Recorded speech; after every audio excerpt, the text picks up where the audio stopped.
is going electric these days. Electric cars, electric trucks. But what you save on gas, you pay for with that electric bill. With all these things being plugged into your house, wouldn't it be nice to save up to 85% on your monthly electric bill? Well, you can do that with zero down and no payments for 12 months. Call Harmon Solar. Harmon Solar is a family-owned, woman-owned local company that uses top-of-the-line equipment. Call Harmon Solar, 800-281-3189. That's 800-281-3189. Or go to harmonsolar.com. KQFN Tempe, also transmitting on K25CD Phoenix at 99.3 FM and K240 Rollins Hills at 95.9 FM. All right, people, settle down because it's time. Time for what? Showtime. When does it start? Right now. 3, 2, 1. Let's get on with the show. Let's do it.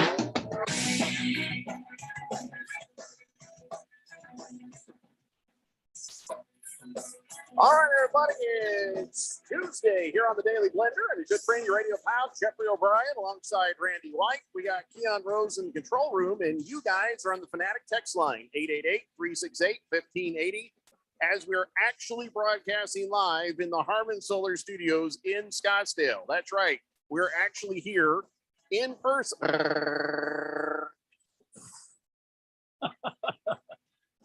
I didn't want people to get, No, you're not gonna freak anybody out. I didn't want them to, feel like they missed something. Right. All right. So yes, we're actually here in person, and that is very strange for us because over the last few years we haven't been around each other.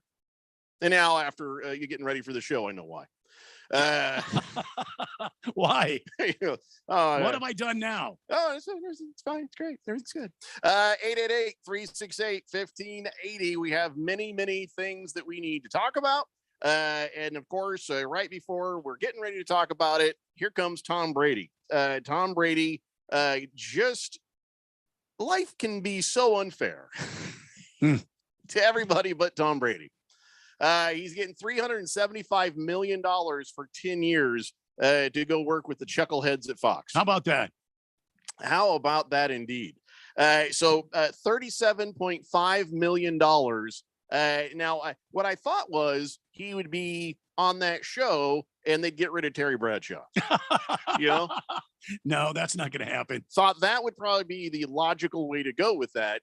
And it turns out, well, no, he's going to call games. He's going to call games alongside, what's the guy's name? Oh, Kevin Burkhardt.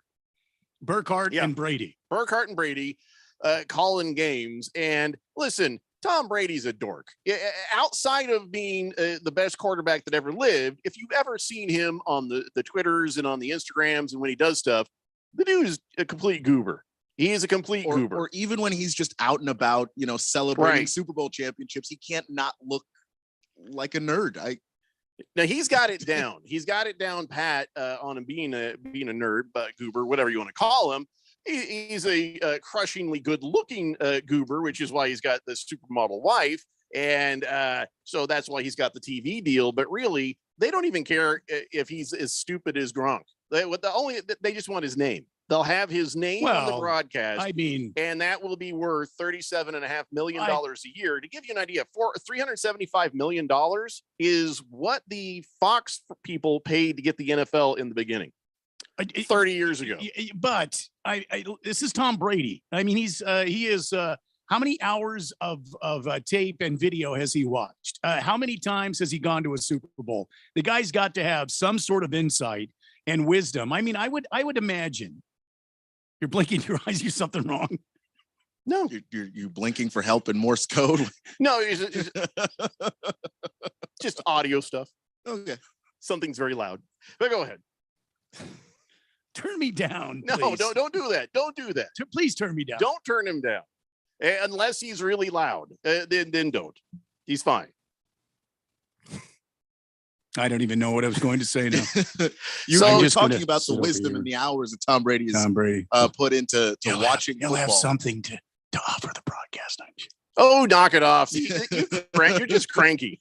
So you guys understand what's happening. For some reason here in the studio, Randy is boomingly loud, and I already have a headache and a tension neck thing going on here, and it's just like, And if we turn him down and he says he can't hear himself, so then he gets upset. So the only thing that can happen that'll work here is if we're both upset at Keon. Keon, just turn me down. Don't just do the levels right. Do the levels right. Maybe I just need to turn down my headphones. Maybe that's all you do. So you asked why I was blinking. It was just like, I don't want to see my pal hurting. You've got the grown man voice. I got this. This is what I've got. Okay. Are you happy? Okay, I'll try to talk back here. No, I didn't ask you to do that. What are you talking about, Jeffrey? Oh, it's a good thing you're not sensitive. It's weird that his I'm gonna talk quieter voice is just Harry Carey. It's just no, this is Harry Carey. Everybody. Hey. I started the day with a headache. So let's go get a Budweiser, make it all better. So I guarantee you, Tom Brady and the guys at Fox will never have this problem. Tom Brady just gets what he wants. I mean, for $375 million, I should. Tom Brady won't wear headphones. He won't have to. Yeah, sure he will. No. Yeah, everybody has to wear headphones he won't when they even call have, a game. He won't even have to wear an IFB. He'll just be Tom Brady. He'll just walk up there. Burkhardt will sit next to him. Brady will speak every once in a while, whenever he wants. He'll make comments about other games. Yeah. And it'll have to make sense because nobody cares. So does it make a difference to you if Tom Brady is on the call of a game? No, I think it would be fun to hear him break down a game. I think it'll be a lot of fun to hear that. Yeah. I would rather have him in the studio. I'd rather have him there talking about all the games and commenting on what he's seen, because if you do the studio show, and for the love of God, get rid of Terry. But if you do the studio show, then everybody gets to see you. But if you do just these games, then not everybody gets to see you. Well, clearly he's going to be on the A team.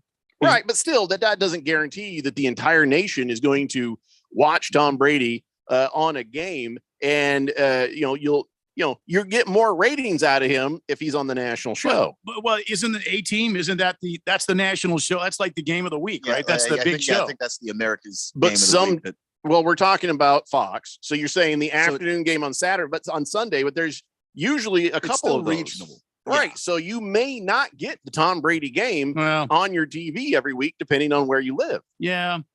Fox is blowing it with that, I think. I see what you're saying, but those ham hocks in the studio in LA, those guys do nothing but just sit there and bloviate. They don't really do anything. Well, that's what he's going to end up doing. He's not either. He's going to break the game down. He's going to see it happening in front of him. He's going to do like Tony Romo. That's what's going to happen. That's what Fox is trying to do. They're trying to Tony Romo CBS is what they're trying to do. Does he have the ability to Romo? No, I bet he does. Have we heard him talk about game? We never heard him talk about game. I mean, can you remember him talking about game? Like saying, well, this, that, or the other. He could talk about it from his perspective, but you've never heard him break it down watching something happen like you've seen the Manning brothers do, or like you've seen Tony Romo do. I just think Tom happens to be, articulate enough and knows enough that if you put a microphone in front of his face and go, Tom, what was that? What defense was that? I'm sure Tom could tell you, I mean, that's all you need out of him, right? For almost $400 million over 10 years, I want more. Well, I think he'll be on the A team. He'll be the national game of the week. And I'm sure what Fox is trying to do is position themselves to Tony Romo CBS. I predict a dud. It could be. I predict very a dud. well be. Because he's going to be there and the Tom Brady-ishness is going to wear off after a while. And how quick is he? How good is he? Can he walk? How much can he jump in? Now, you would hope if they're going to pay the guy almost $400 million, they've done a test with him. Have they done a test with him? Or is this just his name? It's only his name that they've paid for. Well, he was out for 45 days. He was retired for 45 days. So, that 45 days, I'm sure maybe there was something there. I would almost bet they didn't even do a test. I would bet that too. I don't see because it seems like the negotiation started pretty recently, like after he unretired. That's what it sounds like to me, just from following the timeline on it. It's a lot of damn money. to have you on a regional game. And I really feel like they need to put him in the studio. Listen, Coach Johnson, he's minutes from death. Terry Bradshaw is minutes from being killed, and old Buzzcut can stay, and Jimmy Johnson is minutes from death. When was it? This is breaking news. Tooth Gap can stay. Well, Jimmy Johnson, he's so damn old. He's bare, and listen, he's like healthy old. Like he's healthy old as hell, but let's face it, he's old as hell. Terry Bradshaw is unhealthy old. He looks unhealthy. Anytime I've seen him, I'm like, oh, he doesn't have long. There's a guy. No, Terry, I will not loan you money. Why? Because I just don't see me getting the money back. I mean, for honest, not going to do a 30-year mortgage if you don't. So anyway, it's time for that show, which is the most popular listen, the guys at CBS, God bless them, but forget it. It's a yeah. I mean, how many times can Sims be snarky, Esiason and back and forth? They're both.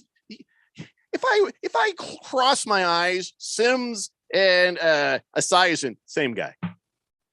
Only one has glasses. Well, one's taller than the other, yeah, so it's like me and mini me. A couple of white guys arguing about nothing that matters. That's all it is. You know what I mean? I go to Denny's and sit next to some rednecks in a booth and get the same thing. I don't need this. I don't need this on CBS. And James Brown should have stayed on Fox, buddy. Well, I love that guy. JB. Yeah. Well, maybe it was a deal he got from CBS where like, listen, we paint the curbs and the addresses. We can paint your hair on every week the same way. We can help you. Free of charge. Is that? Do you think JB moved because he could get his hair painted on with a roller? Have you seen it? Oh my God! Anyway, so Fox is a superior show, and it's getting the ratings, and it makes sense that that's where he would be to break down. I don't want to break down one game, all of the games, because then you get him at halftime, you get him at pregame, you get him postgame, you get him all those Everybody gets him. A little Tom Brady for everybody. Let me tell you. Let me break it down for you. He walked. Fox called him. Hello, this is Tom Brady. Oh, Tom. Yes, hi. We want to hire you. Okay. What are you willing to offer? Well, we want you on the halftime show and all that. No. You think he rejected being a studio guy? Yeah. And he wanted to be a color commentator. Yeah. Because what, he's competitive with Romo? Yeah, exactly right. He's like, I'll show Romo. Like, what do you need to show Romo? You got 8 Super Bowls. What do you need to show Romo? It's the unending drive of somebody who has won 7 Super Bowls. Did he have a thing for Jessica Simpson in the day, and he's just never got over it, and he wants to take out Romo? No, I think he's heard everybody talk about Romo and Jim Nance. Nance and Romo. There. Oh, really? Watch this. Wow. Well, whatever. And I don't know if Tom Brady can necessarily do it. I mean, plenty of smart people get in a broadcasting booth in a live game and can't do it. Jason Witten is plenty smart, just couldn't do it at ESPN. I couldn't hear him over the hedgehog on his head. That was too damn distracting. And even when he was on camera, all I was thinking is he feeding it?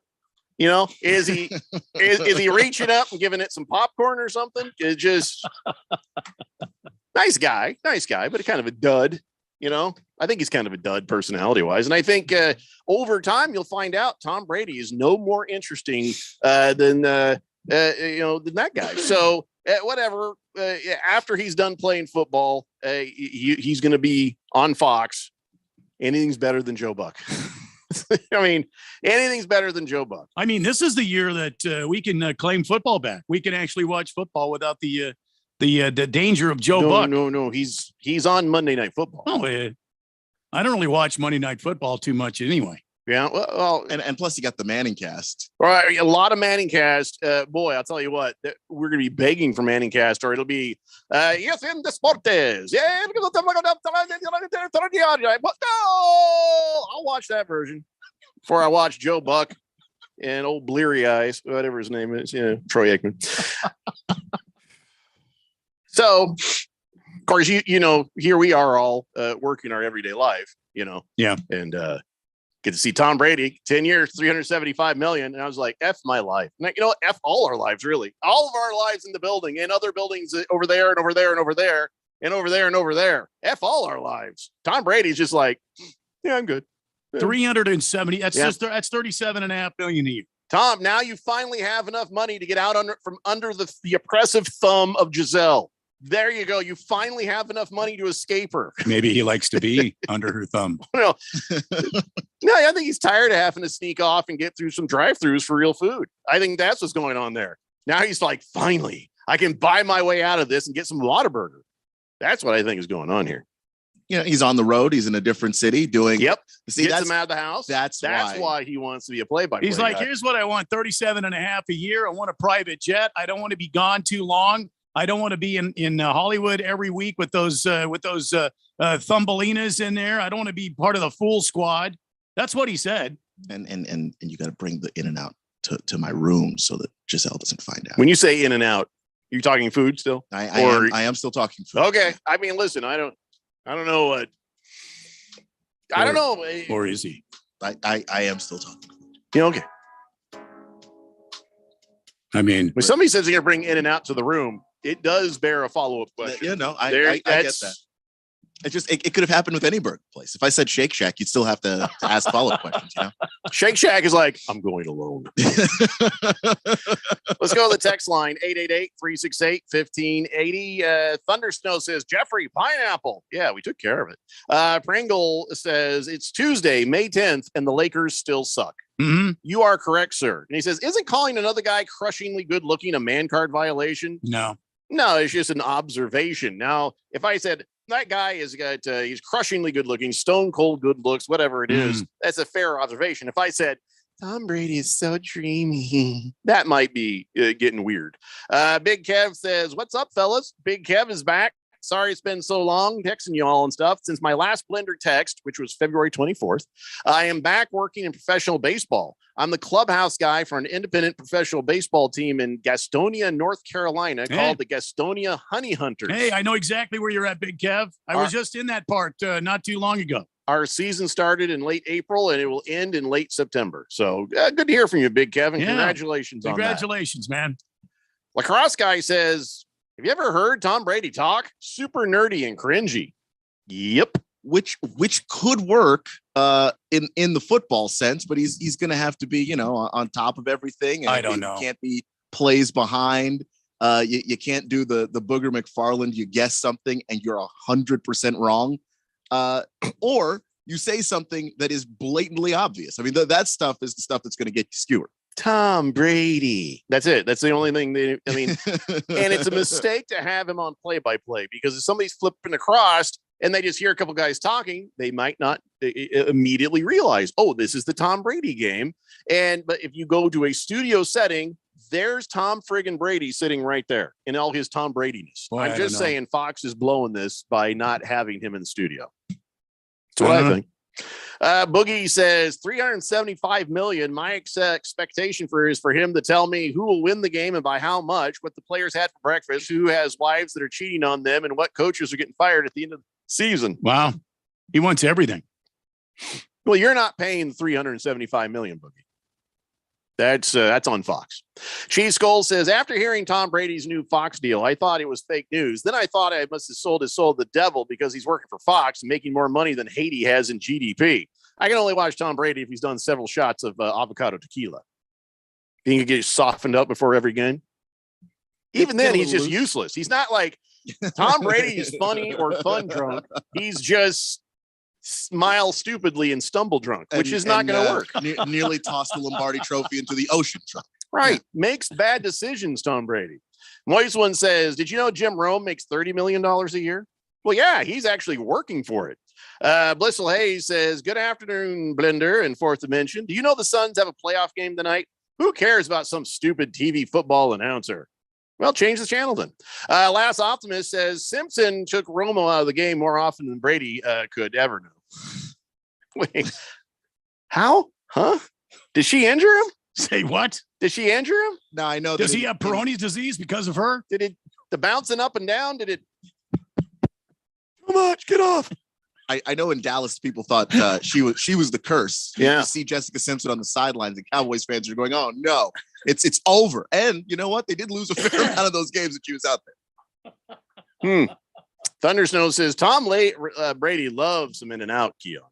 Watermelon says, "Hey Jeffrey, I'm working in the field today. We're listening via the something. Your text is horrible, Watermelon. But I take it your friend there is a Spurs fan. Can you say the Spurs suck? LOL, showing him how the show works." Well, first off, show him how to type a coherent text. And that's like number one. Don't text and drive. I'd say that's number two. San Antonio Spurs aren't even in the playoffs. Yeah, but who cares? They suck. Yeah, they suck. Spurs suck. So do you, Watermelon. Watermelon, you suck. The Lakers aren't in the playoffs, and it's obvious they suck. I mean, I threw the thing in about Watermelon sucking just so his friend would be like, ah! All right, we got to take a break. When we come back, yes, we have bigger fish to fry than Tom Brady getting ridiculously paid for silly things. We've got all the games from last night. We'll talk about what's happening tonight. And, of course, the Arizona Diamondbacks win it again. The hell's going on? It's the Daily Blender here on 1580, The Fanatic. This is Brent Musburger's action update on 1580 and 99.3 The Fanatic. Heads up, sports bettors. Right now, you can try VSiN All Access free for 30 days with no credit card required. Visit vsin.com/free month to sign up now. Major League Baseball tonight, the hot Arizona Diamondbacks match up against the Miami Marlins, the pitching matchup. Madison Bumgarner on the mound for the D-backs, 1-1, an ERA at 1.5. Jesus Luzardo will get the start for Miami. He's 2-2 with a 3.08 ERA. The Marlins are minus 134 favorites. The Diamondbacks pay out at plus 114 if they pick up the victory. The over-under has been set at 8 runs. NBA playoffs tonight. Suns hosting the Mavericks. This series even at 2 games apiece. Phoenix a 6-point favorite. The over-under at 215. For the latest odds all the time, visit vsin.com. I'm Matt Pauley on Arizona's sports betting station, 1580 The Fanatic. Hi, this is Nhl Capria with the Daily Sports Quiz. Many NFL football teams have done one thing in particular to separate them from other teams. There was one team that was the first to come out with the no-huddle offense. Name that team. The answer coming up on the Daily Sports Quiz. Nhl Capria's Daily Sports Quiz brings you a different question from the world of sports each day. If you want even more questions from the world of sports, visit Nhl Capria's new website, sportstrivia.org. You can test your sports trivia knowledge and get answers to some great questions from the world of sports trivia. Sportstrivia.org. It's free, it's fun, and it's challenging. If you like the Daily Sports Quiz, you'll love sportstrivia.org. The answer to today's Daily Sports Quiz, name the NFL team that was the first with the no-huddle offense. Maybe you guessed the Dallas Cowboys or perhaps the Vikings. Nope. The answer, the Cincinnati Bengals. The Cincinnati Bengals, the first with the no-huddle offense. I'm Nhl Capria with the Daily Sports Quiz. NASCAR Championship weekend is back at Phoenix Raceway. Drivers will put it all on the line to claim NASCAR greatness. The Truck Series Championship kicked things off Friday night under the lights. We're going to tear it up tonight. Followed by an action-packed Saturday, where fans will witness an ARCA and Xfinity Series Championship doubleheader. Yes! Don't miss out on the action November 4th and 5th. Get your tickets now for NASCAR Championship weekend at PhoenixRaceway.com or call 866-408-RACE. Are you a planner? Do you like to plan ahead? Then, of course, you already have a plan to call Harmon Solar, right? Bruce Jacobs here. It should be at the top of your list to get solar now and enjoy huge savings next summer. Up to 85% on your monthly bill with zero down and no payments for 12 months. Then you can plan what to do with all that extra money. Harmon Solar is a family-owned, women-owned, local company that uses top-of-the-line equipment. Call Harmon Solar 800-281-3189 or go to harmonsolar.com. Okay, let's start unloading the sod over here. The grass is always greener when Haruka's Lawn Care does the mowing. And then we want to get the flower beds started before lunch. They need a new landscaping designer to keep their budding business growing. Can we double check the incline here? This one needs to drain this way. Indeed can help them hire great people fast. I need Indeed. Indeed you do. Our hiring platform instantly connects you with quality candidates whose resumes on Indeed match your job description. Visit Indeed.com/credit and get $75 towards your first sponsored job. Terms and conditions apply. Arizona Rattlers football. Exclusively on 1580 and 99.3 The Fanatic. and at 1580thefanatic.com. Oh, yeah, I like that. Tune in to hear every home game live. Let's go, boys. Don't miss a second of all the high-paced action as the Rattlers chase another world championship. Hey, we're going to win. It's going to be on us. Rattlers football on 1580 and 99.3 The Fanatic, or streaming live at 1580thefanatic.com.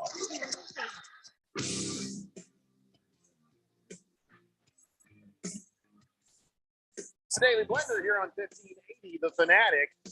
Got a Rattlers game on Saturday at 6 p.m. And I was told just before the show started by Radio Ron that we had tickets to give away for that. So if you want tickets, be listening for your chance to win. I don't know if we've officially been given the tickets or if we're ready to give away the tickets, or we are ready. Okay. Just be listening for your chance to call in and win. We'll just do like a certain number caller, and you can call in and try to win these. We're not going to make it fancy. We're not going to make it difficult. But the Arizona Rattlers taking on the Ass Pirates here in Phoenix on Saturday at 6 p.m. Excuse me? Yeah, the Massachusetts Pirates. What? I thought I heard you say something else. No, I think I said it right. I thought I heard you say Ass Pirates. Yeah, that's right. It's the Ass Pirates. No. 888-368-1580. No. We'll just like give you like third or fourth caller when the time comes, but it's not right now. It'll be later, not now. 888-368-1580. Almost exclusively, finally, has figured out their texter nickname is almost exclusively. It says, I bet Aikman and Buck are wishing they had Tom Brady's agent. You think Tom Brady even needed an agent for this? I don't think so either. I think that Fox just knew. They just knew the number when they called him. I don't even think a negotiation took place. They just said, Tom, got news for you. Giselle answered 375. Click. That's it. That's it. Okay. Deal. And Fox is like, you know what? We're a major media conglomerate. We have $375 billion. We make that in one game. Cheese Skull says, I will say Berg has to be extremely happy to know his man crush is going to be on the TV after this year. Yeah, I think he's probably over the moon to watch those games. Bruno Baller says, I don't know if watermelon sucks, but I probably do prefer cantaloupe or honeydew over watermelon. Yeah, I think I do too. Yeah, I'll be honest with you. I think I do too. The seeds. It's about the seeds. Senior Wake and Bake says, screw Booger McBrady. Moise One says, these boots walked all over Romo. Big Kev says, hey, Randy, my team is going to be on the road up in Long Island, New York on Memorial Day weekend. Come to North Carolina that weekend, and maybe I can have some beers with you at the Coca-Cola 600 there at the Charlotte Motor Speedway. Sorry, man. Was already there. Spent 8 great days there. I'm sorry I missed you. I was in Forest City, and I was in Rufferton, and I was all around that area. Sorry I missed you. That's a no. Just so you know. Well, yeah, the vacation happened. It'll be another year, I guess, before. That was a lot of no, Kev. So just feel bad about yourself. 888-368-1580. Today's National Shrimp Day, by the way. Did you know that? It's National Shrimp Day. Oh. And I guess shrimp goes back to 600 AD. So that means Jesus never had shrimp. Boy, did he pick the wrong time to be on Earth. Shrimp wasn't even a thing until then. Until 600 years later. Also, he would have been a Hebrew living in Israel at the time. He wouldn't have been able to eat shrimp even if they had it there at the time. He had what Keon's trying to say is he had food laws he had to abide by. He was a Hebrew. Every Jewish person I know eats bacon. Okay, I'm just. You don't think Jesus could have had a nice BLT and maybe some cocktail shrimp on the side? You're telling me that he could never have had that at that time when he walked the earth? No. Can he have it now? Yes. Boy, these rules are very all right. Well, okay. So hopefully by now he's had some all-you-can-eat shrimp. Delicious. I mean, it was weird that shrimp farming didn't really become popular till the 1980s. So all that time we knew about shrimp, but it was only within the last 40 or 50 years that we really started chowing down on that stuff. I was born at the right time. I love shrimp. Cockroach of the ocean. Don't care. Delicious cockroach of the ocean. Yeah. Quite frankly. Don't care. Cockroach of the MLB could have been the Diamondbacks when the season started, but it turns out, oh my God, Diamondbacks are hanging in there, and they beat the Marlins 4-3 over the weekend. Kettle Metal doing his thing. And I mean, okay, so do I need to pump the brakes on this since it is the Marlins and the Marlins are struggling?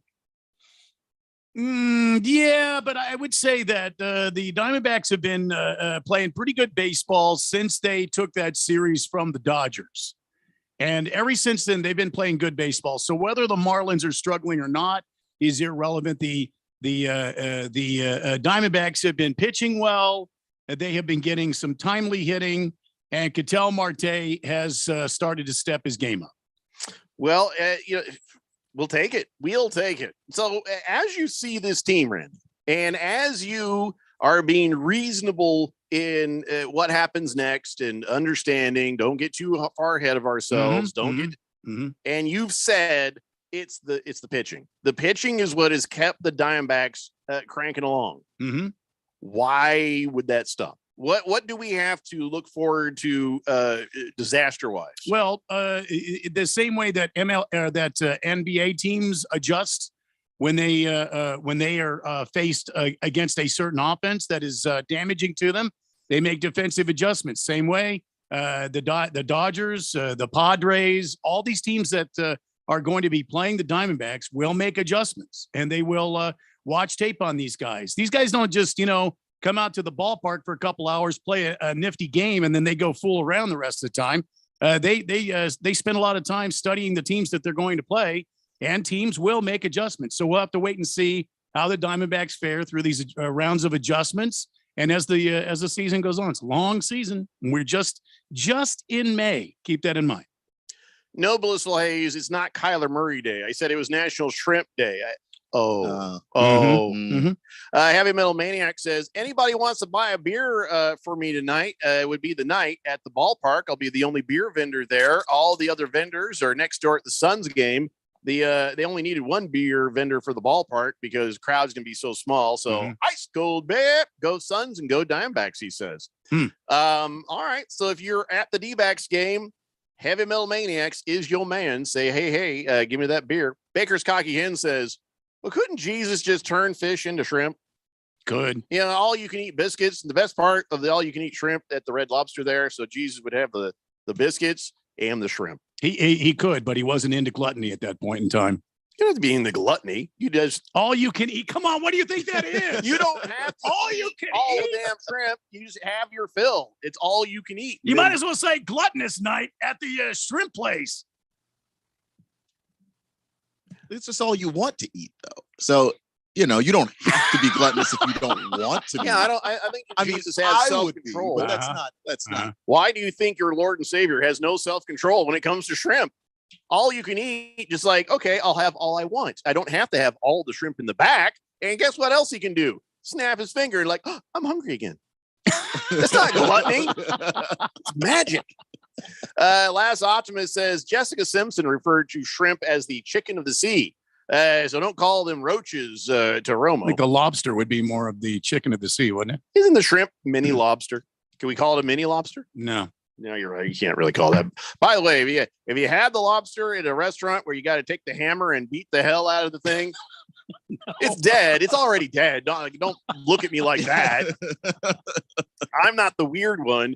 But it's like this giant crustaceous bug-looking thing on the plate, and you're sitting there hammering away at it, just trying to get to that chunk of good food at the end, and it's in his butt, basically. You're kind of like, this is a strange experience.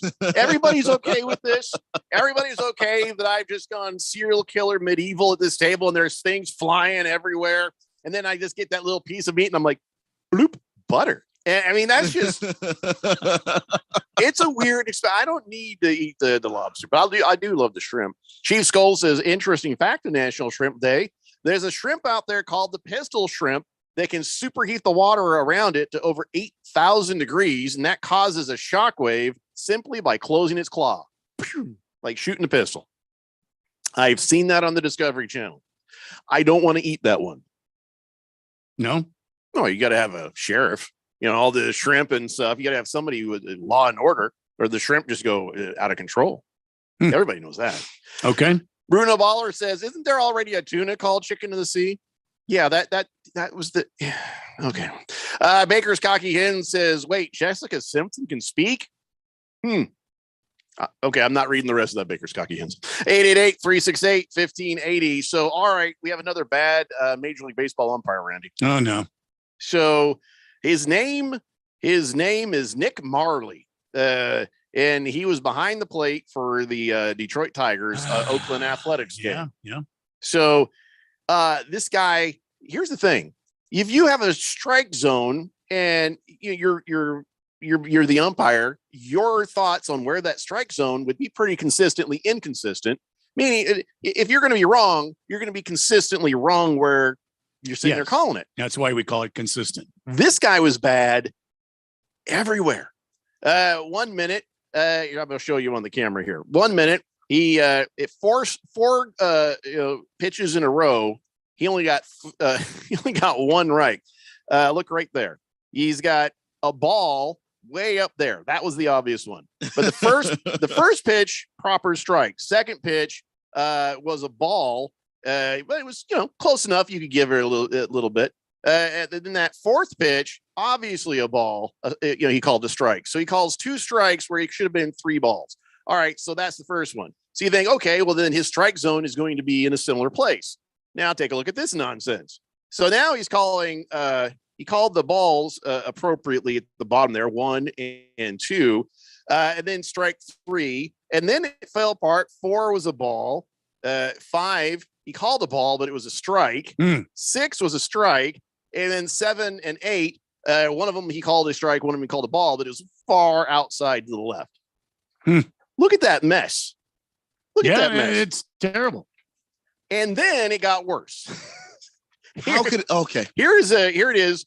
He started calling the first one, which was a ball, he called a strike, and then the next one was a ball, he called a strike, which was even lower than the one that he originally called a strike. That was a ball. You finally find his strike zone, which is about 3 centimeters from the plate, and then he calls another one up there a strike. It should have been a ball. So can that man just admit that he's guessing?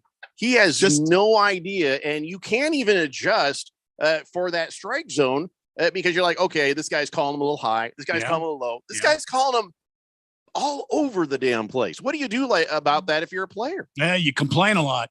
That's all you can do. You have no way of doing anything else. I mean, you're kind of up the creek. You just got to go up there. Anything close, you got to swing away. I am tired that I'm getting to know these people's names. That is becoming tiresome. Listen, last night we had a couple of games. We had Boston and Milwaukee. We had Memphis and Golden State. We'll talk about those games when we come back. Tonight, the Phoenix Suns are at home against the Dallas Mavericks. Got to win this game. You can't lose one at home. You got to win them at home. Yeah. And, of course, at 4:30, the Heat and the Sixers, they tip off. And by the way, they're tied up just like the Suns and the Mavericks. So we'll give you updates on that as it goes along. So also later on, tons of NFL stuff. Connecticut Texter says, we need robots. I think we might need robots. Well, the problem with the robots is they are consistent, but they have a blind spot at the low part of the plate. So keep that in mind. Strike. Mars Bars 805 says, happy Taco Tuesday, guys. I'll take an 805, please. One for me and one for the umps. Refs and 4 and go A's. Senior Wake and Bake says, Mecca lecca hi, mecca hiney ho. Don't know why.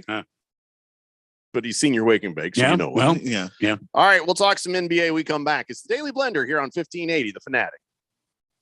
Hey guys, it's Stephen McCollum from the main event here on 1580 The Fanatic. And join me 1 to 2 p.m. Monday through Friday. Suns Maverick Game 5 Tuesday night. Will we see a rebound from the Suns or a Mavs lead in the series? We look back at Game 5, give our thoughts on what to look forward to for Game 6. Miami Philadelphia series update around the NBA, Major League Baseball, NHL playoffs, and more. So join me, Stephen McCollum, on the main event Monday through Friday, 1 p.m. on 1580 99.3 FM The Fanatic. If you're an IT professional looking for an opportunity with great benefits and the freedom to creatively solve problems in a career with great growth potential and a team environment? Look no further than Affinity Technology. Serving the Valley since 1992, Affinity Technology is looking for a level 1 tech to develop and deliver excellent solutions and outstanding customer service. Visit atechaz.com/jobs and get started with your future today. That's atechaz.com/jobs.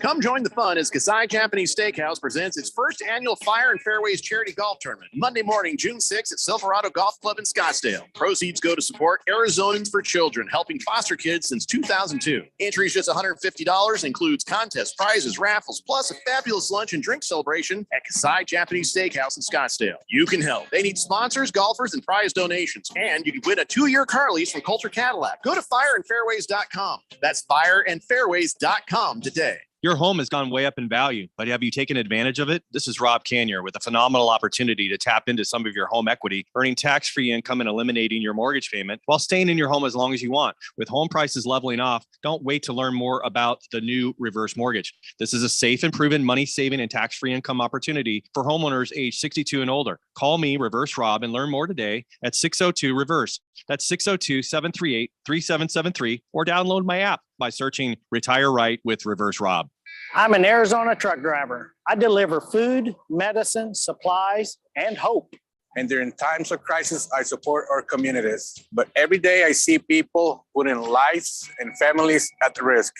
Distracted driving is deadly, period.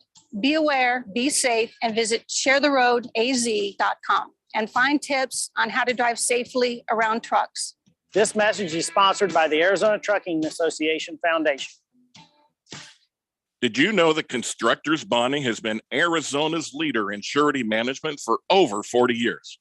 Hi, this is Dave McKee, president of Constructors Bonding, inviting you to learn how our team can deliver better bonding than anyone, anywhere. Contractors, developers, attorneys, car dealers, and hundreds of other industries turn to Constructors Bonding for their bond solutions. Call me personally at 602-432-5929 to learn how Constructors Bonding is your solution for better bonding. 1580, The Fanatic. Welcome back to the Daily Blender on this Taco Tuesday. And speaking of Tuesdays, you can make Tuesdays $5 Dinger Tuesdays on FanDuel Sportsbook. This season, all customers will get $5 for every home run hit by both teams when you place a $25 to hit a home run wager on Tuesday MLB games. And the best part about Dinger Tuesdays is even if your bet loses, FanDuel will pay you $5 for every home run. Tonight could be another good game between the Marlins Diamondbacks. You can look for Ketel Marte. Maybe he's getting warm, and that bat of his is getting some power back into it. So what might happen is you might get a payoff on that if you get Ketel Marte as one of those wagers. Give it a shot. What are you waiting for? Pick your home run hitter. Turn the big swings into big wins. There's no better place to bet America's pastime than on America's #1 sportsbook. Head over to your FanDuel account or download FanDuel Sportsbook app and sign up using promo code Randy1580. That's Randy1580 at the FanDuel Sportsbook. Remember, you got to be 21 or older, present in Arizona. Bonus issued as a non-withdrawable site credit that expires in 7 days. Max bonus restrictions apply. Max bonus $25. Restrictions apply. See full terms at sportsbook.fanduel.com. Gambling problem, 1-800-NEXT-STEP or text NEXT STEP to 53342. Jeffco. Thank you, Randy. 888-368-1580. Boomer Sooner says, good day, gentlemen. Beautiful day up here in the North Valley. 86 degrees, slight breeze out of the southwest. Randy, can I get a Boddington on top? Shot of Crown Royal. Just got me a good paying part-time job. Very excited up here in North County. Hey, all Boomer right. Sooner. There you go. So Walmart's got themselves a new greeter. How Good for about you, that? Boomer Sooner. Boomer Sooner, Boomer Sooner. You didn't say it. I was just guessing he's a Walmart greeter. He's not going to be happy with that. 888-368-1580. Good Cat says, I need a nap. It's only Tuesday. It's been a long week already, hasn't it? It's only Tuesday. Yeah, there's some weeks like that. Feel like it, yeah. All right, so tonight got the Phoenix Suns hosting the Mavericks here in town. We will talk about that here in just a little bit. But before we get on with that, let's talk about last night's games. Little surprised. The Boston Celtics beat the Milwaukee Bucks in Milwaukee, shorthanded. The hell happened last night, Keon? Look, Al Horford happened. He got mad. He got very mad. Yeah. But he also played really well just throughout the game. They've put him on Giannis, and Al Horford is strong enough to, guard Giannis in the post. But when Giannis wants to drive to the basket, Al Horford is fast enough to stay in front of him. And I think that is, you haven't neutralized Giannis completely, but you've done enough to Giannis to where he's not taking over games. And because the Bucks don't have Chris Middleton, there isn't another scorer there that gives them that boost. I think Al Horford deserves a lot of credit for what they've been able to do. Yeah, you could give Giannis credit for getting Al Horford fired up the way he mean mugged him. That's exactly what happened. And Al Horford said, "Oh, really? Oh, okay. Oh, what's that? You jawing at me too? Oh, okay. Watch this. The old man comes to life." And also, I don't know if it's me or if you guys noticed, but Giannis looked kind of winded last night. He looked kind of like it was from all the mean mugging. Is that what it was? Yeah, from the mean mugging. Very tiring to mean mug. When I do it, I get exhausted. Well, and Giannis has been playing like close to 40 minutes all of these games. He did. He looked like he was just done. He's carrying the offensive load. Normally, he shares that with Middleton, and without Chris Middleton there, it's kind of all on Giannis to make something happen, get people shots. And he's done a fantastic job of doing it. When you rewind the clock and say, could Giannis have been a guy that could have gotten other players involved at any point in his career? He learned how to do all that. He added all of that to his game. That's a tremendous credit to him. But also, it's exhausting to do against a relentless defensive unit that they've got in Boston. I just liked how after Giannis stared him down, he's like, "Okay, oh yeah, that's absolutely okay. That's what you're doing. Okay, yeah, okay. Is that what we're doing? Okay, all right." And I got it. Al Horford was the guy when they brought him back in the offseason. You go, what are they bringing him back for? Isn't Al Horford old? Isn't he kind of past his prime? This is what they brought him back for. And then now you're watching it play out. You go, okay, maybe Brad Stevens making his move to the general manager position. Maybe Brad Stevens knows what he's doing, because we got to get Horford angry more often. That's what they're thinking right now. They're gonna be sitting there in the timeout and be like, "The dude was looking at you funny." That guy was saying, "You hear what he said about your mama?" Oh my God. Marcus Smart also, by the way, it was pretty funny. Him and Giannis Antetokounmpo got a little bit tangled up, and so he's like, he grabs his hand. And the first he grabs his hand is like, "All right, here, and then." Smart couldn't figure out what the hell's wrong with Giannis. He's like, he just moves his giant leg off of him. He's like, "I'm just trying to get up." And he's like, "Here, I'll help you up." And then Giannis is like, "No, I couldn't possibly." And he didn't have anybody come back to help him. It wasn't like a big deal, but it was cracking up Marcus Smart. He's like, "If that's what you want to be, fine, man."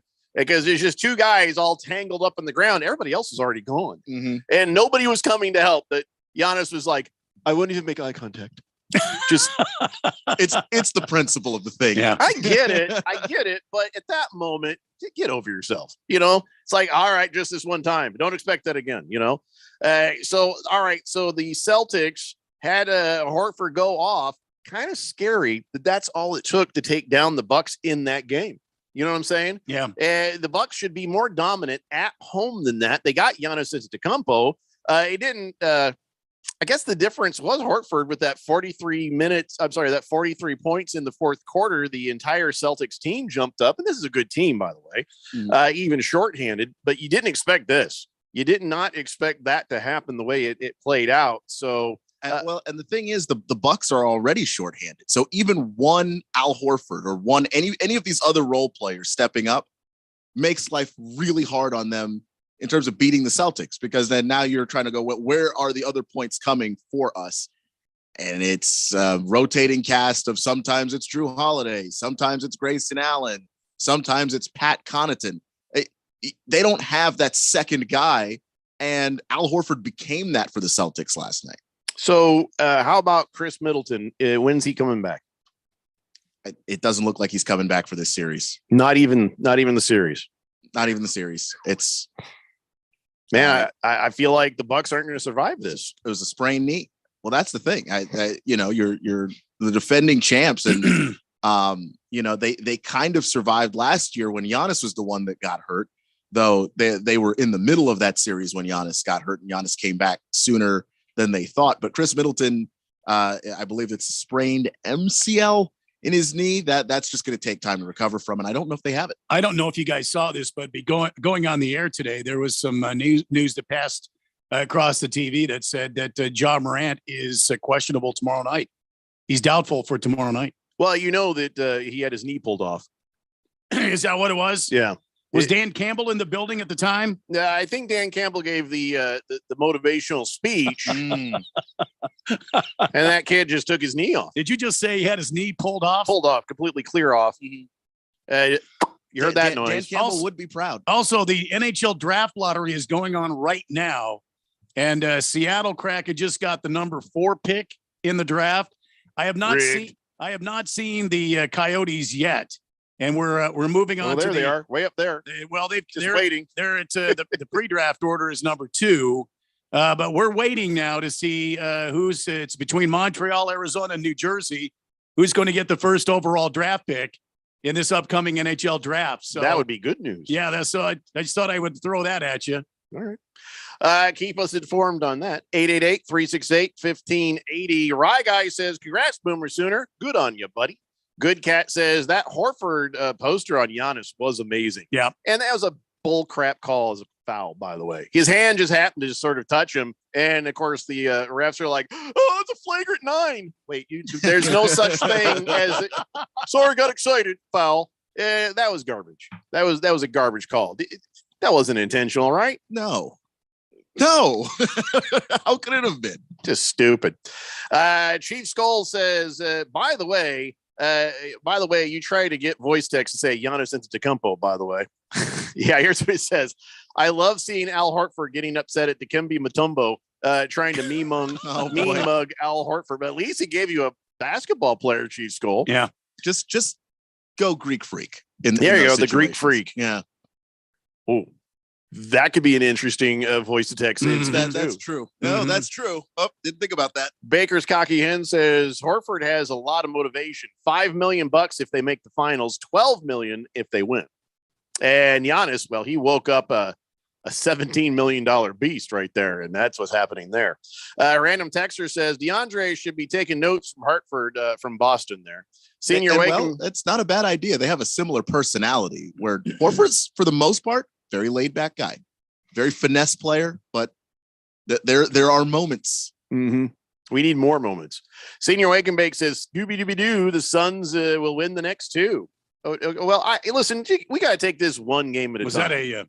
Was that some sort of a lyric or limerick? Yeah, I think he's now trying to rhyme.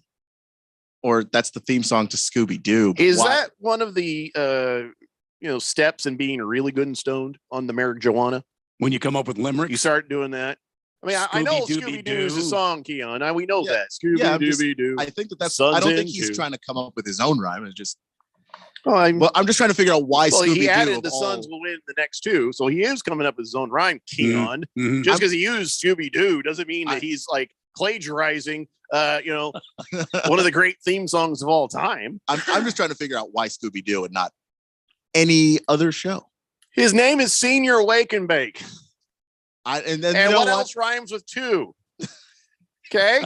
What other TV? What else? Where else are you going to get into? Shoe, who, flu, Doctor Who. The Suns will win the next 2. That doesn't even work. Crew. The Doctor Who theme song doesn't have words either. So he could go back in time. Blue. That would just mess up the whole thing. Achu. Mm-hmm. Bless you. No, he's coming up with rhyming for 2. Yeah, so was I. Bless you, chew. Come on, man. Oh, I'm sorry. Come on. If you're... I do apologize. The Coyotes just got the number 3 pick in the upcoming NHL draft. Just drew it. There it is. The GM is smiling, but he has hatred in his eyes. Yeah. There. He's like, figures. NHL's like, if you're going to play to 5,000 people at a time next year, you get 3. That's what you get. Okay. Cheese Skull says Senior Wake and Bake relates to Shaggy from Scooby-Doo. Yes, he does. Baker's Cocky Hen says watch Happy Gilmore last night. Shooter McGavin loves him some rhymes. Blissful Hayes says, will Chris Paul or Cliff Paul show up tonight for the Suns? Yeah, it's like Cliff Paul from the State Farm commercials. His nerdy twin brother has been playing for the Suns the last couple of times. And I thought I saw a little bit of mustache there when I was watching him, turn the ball over 4 times in a row. Oh, I thought you were going to say on that kid's mom, the one that got thrown out. Yeah. 888-368-1580. So, all right, look, we're going to talk about the Suns here in a little bit. We're not there yet, but let's talk about Steph Curry and the Warriors going ahead and taking command of that series 3-1. But it looked like the Grizzlies were working to even that thing up, and but it took a fourth quarter push to get this game won by the Golden State Warriors. It did. I actually was surprised. I was impressed by the way the Grizzlies performed without Ja Morant, but it's obvious that when they don't have their closer, it's gonna be hard to finish games when you got Steph Curry on the other sideline, and that missed shot at the end where they could have gone up by 1 before they had to start playing the fouling game. That shot right there, that would have been you give the ball to Ja Morant, let him create something had he been out there, and you could see where you're missing that playmaking when you don't have a guy like that dynamic. Yeah, again with the Warriors, by the way, leaky spine, of course, as you know, was out because he had the COVID. That's Steve Kerr. Remember he had the leaky spine? He did. Yes, you gotta remember. Yeah, he's got the leaky spine, right? Yeah. Not anymore. I think they plugged it up. I think they got some of that. That tape. You see the guy, he saws a rowboat in half, and he puts that thing oh my God, with the tape, and it's sealed.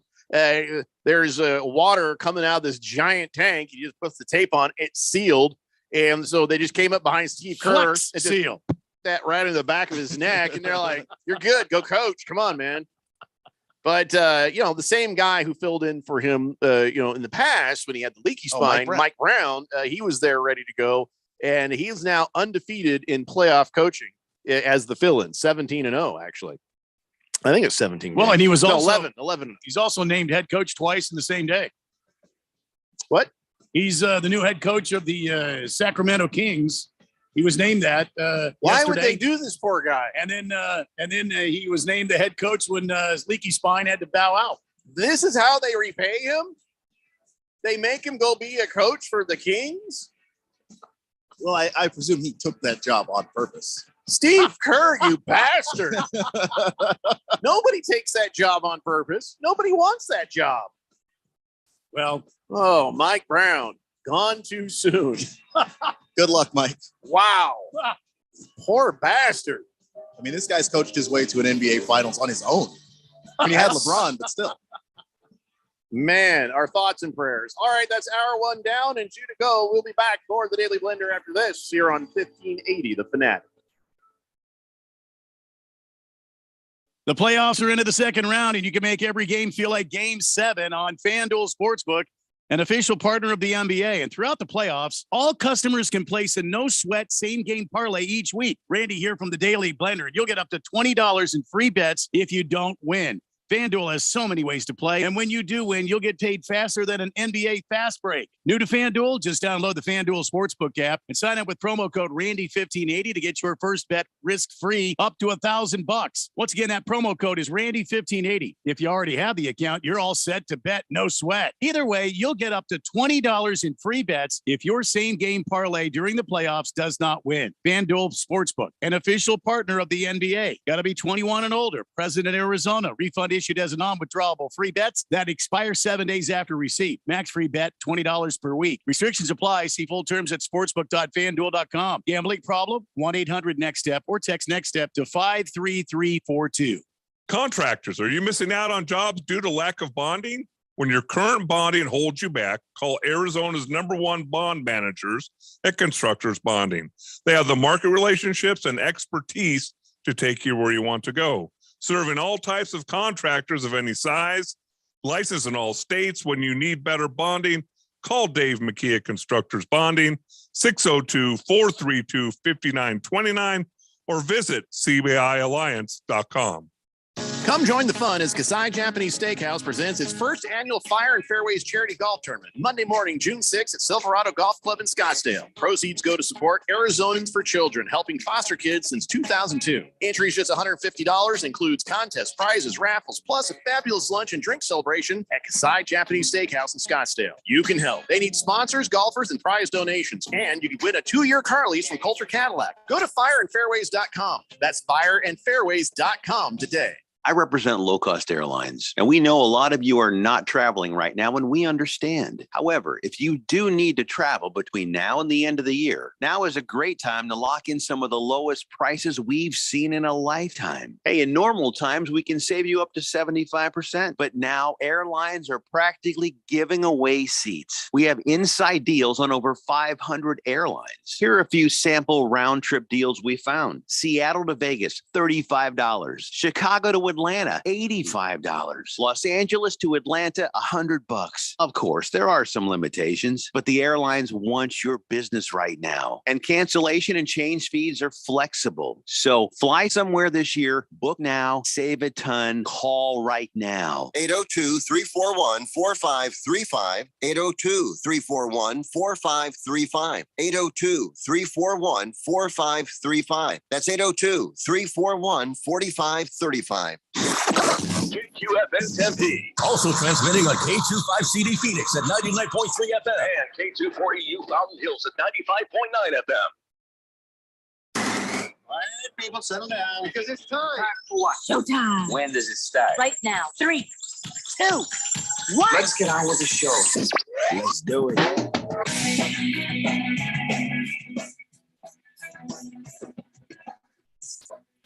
All right, everybody, it's 4 o'clock here on the Daily Blender. I'm your good friend, your radio pal, Jeffrey O'Brien, alongside Randy White. Got Keon Rose in the control room, and you guys are on the Fanatic text line, 888-368-1580, as we broadcast live in the Harmon Solar Studios in Scottsdale. So I'm going to pose a question. You guys can tell me what you think, okay? So, as you know, we have no impact on who is decided as the NBA MVP. That is purely the sports writers of America, right? Nobody else gets to vote for the MVP? That is correct. For the NBA. So just the sports writers. And the Woj bomb dropped, and they said, well, Joel Embiid is the MVP. Did they properly announce that yet, or is that still? Joel Embiid is not. It's sorry, Nikola Jokic. Yeah. Nikola Jokic. Sorry, I think it should be Joel Embiid. So that was the first name in my brain. So sorry about that.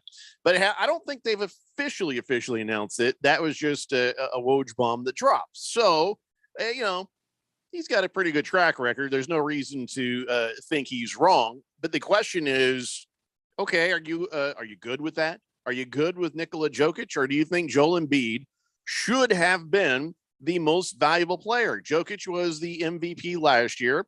And now he is again this year, if this is correct. A lot of people are upset. A lot of people are saying Joel Embiid should have been the man. I feel like our sons probably should have been more in the conversation. But okay, we'll let that go. But I think a lot of us think Joel Embiid. What do you say, Keon? Joel Embiid or Nikola Jokic? Who would have been your MVP? I would say Joel Embiid. This season, the way that Joel played and how healthy he was able to remain, and just the fact that Joel can kill you in a number of different ways, and we see what he means to the Sixers. You can actually look at how well everyone performs when he's not on the floor. And I know that there's similar, advanced statistics when it comes to looking at Nikola Jokic too. It's a pretty neck and neck race, though. I'm not mad that Jokic won the award because I think it's pretty close. But I was leaning towards Embiid the entire last month and a half of the season. Randy, what do you say? Well, once again, they're neck and neck when it comes to stats. I think I'm looking here. Jokic had a 25 points per game, 53.3 field goal percentage, and Joel Embiid had 25 points per game, 53.6% field goal percentage. So if you line them up, I think you throw a dart at one of them and it lands on them, but. Jokic won it last year. If you're going to be tight like this, a guy who has taken his team, led his team to the playoffs, has done so much for this team. I think you would give him the nod, wouldn't you? I don't know who's still in the playoffs right now. I know it's a regular season award, but still, the writers know which team is trending towards the playoffs and which team is not, or which team is going to be stronger in the playoffs against another one. I mean, and Embiid's just been a force. I think that Embiid, again, the only reason why he hasn't won it before is injury. So the fact that he was healthy for much of this season and they still didn't go that direction, that I do find to be surprising. Yeah, there's intangibles. I get it. Statistically, you'll look at it and you're like, wow, Twins, right? But there's also the other things on the court, on the bench, in the locker room that you have to look at. And your first thought goes beyond stats. Your first thought goes to who has been that sort of an X factor for their team. And Joel Embiid all day, every day. And remember, again, it goes back to the eye test. Remember, Carson Palmer had all these amazing stats. There was like, oh, and I was always critical, saying, yeah, but at the moment you needed him to be, he would throw the wrong pass. He'd throw an interception. There's moments where you needed him to be something, and he was not that. And that is why they never got very far. You look at Joel Embiid versus Nikola Jokic. When I see Joel Embiid, those intangibles are there. Those mistakes aren't there. And the person he is to the team, kind of like Chris Paul is to the Suns. There's those things you need to kind of look at when you're going to say somebody is the most valuable player. And again, I hate how we do this. Each team should have their own most valuable player, and we should just have somebody voted the best player in the league. Well, and again, I don't think it should be the writers. I think that's BS. Also true. I think it should be the coaches. It should be the general managers. It should be the players. Sure. The people that are actually in the game playing against these guys. And I think, Embiid probably, if it came down to Embiid, Jokic for me, I'd give the edge to Embiid because I think he's stronger defensively. Although Jokic has, he's a tad better in steals, but his defensive play isn't as good as Joel Embiid. And I think the best all-around guy should get the award. And people are more likely to go at Jokic, where Embiid, unfortunately, there is no stat for the shots that somebody decides not to take. Right. They go to the basket and you go, oh, you know what? That's not going to happen right now. I should pass it to somebody else. Even rednecks are sort of torn on this, though. Rednecks? Yeah. Okay. Well, I can't wait to hear this. Nikola Jokic is white, but he's a foreigner. Joel Embiid is at least American. So you're saying people? I don't know which way to go. People that have that dialect there. Sure. Okay. I'm just saying. You got to remember, I drove in here from Queen Creek. Okay, I see it every day. I hear it at the store. I hear it. This is just a real thing, man. So who do you guys out there think should Joel be the Embiid MVP? was born in Cameroon. So rednecks don't know that. Cameroon. They just think he's a Philadelphia establishment this entire time. Cameroon, that's just north of Philadelphia, I'm pretty sure. So, all right. Well, you guys, what do you say? Joel Embiid or Nikola Jokic? Who would you have given the most valuable player to? And I'm just driven crazy by this. It's just every sport is stop letting sports writers be the only people with an opinion. Especially because sports writers, look, I think sports writers have merit. Obviously, they watch a lot of the game. Yeah. They see what's going on. But here's the thing: sports writers, because they are writers, if they're any good at their job, they're drawn to stories. So in the case of Shohei Ohtani, here's a unicorn that we've seen. We haven't seen a guy that's looked like this since Babe Ruth. We're drawn to that story. That's the way that sports writers think. And here you got Nikola Jokic. Nobody in the league plays like that guy. Which, by the way, let me stop here for a second. And all of you out there that think I hate Shohei Ohtani. He hates Shohei Ohtani. He did such a great job last night. He hit his first grand slam. He had a big game at the plate. I mean, congratulations to Shohei Ohtani. I do not hate Shohei Ohtani. Don't let that get in the way of the fact you hate Shohei Ohtani. I do not hate Shohei Ohtani. He hates Shohei Ohtani. I do not hate Shohei Ohtani. I seen his journal. Keon, I hate Shohei Ohtani over and over again for like 80 pages. Here, Keon. You know I do not hate Shohei Ohtani. I hate the damn sports writers. Yeah, I don't think you hate Shohei Ohtani. Because he's got a tattoo on his ass. I hate Shohei Ohtani. If you keep it up, I'll show you my ass right now to prove you're wrong. I don't think Randy hates Shohei Ohtani at all. But again, sports writers are drawn to stories, and that's what makes them good writers. But it also makes them here's a story. Really bad Randy hates Shohei Ohtani. There's no merit to that story whatsoever. Yeah, I wish we had a better way of coming up with the MVP, and it needs to be consistent. And I like to see it be done the same way in all the damn sports. Should be the teams. It should be the league, not the damn writers. Yeah, or you have player of the team, player of the league. You know, BP. Well, I think the teams they have their own sort of inside their club they have their own personal MVP. I think for it's each called team. the paycheck. They have their own personal MVP though. If you look at each team votes their own MVP.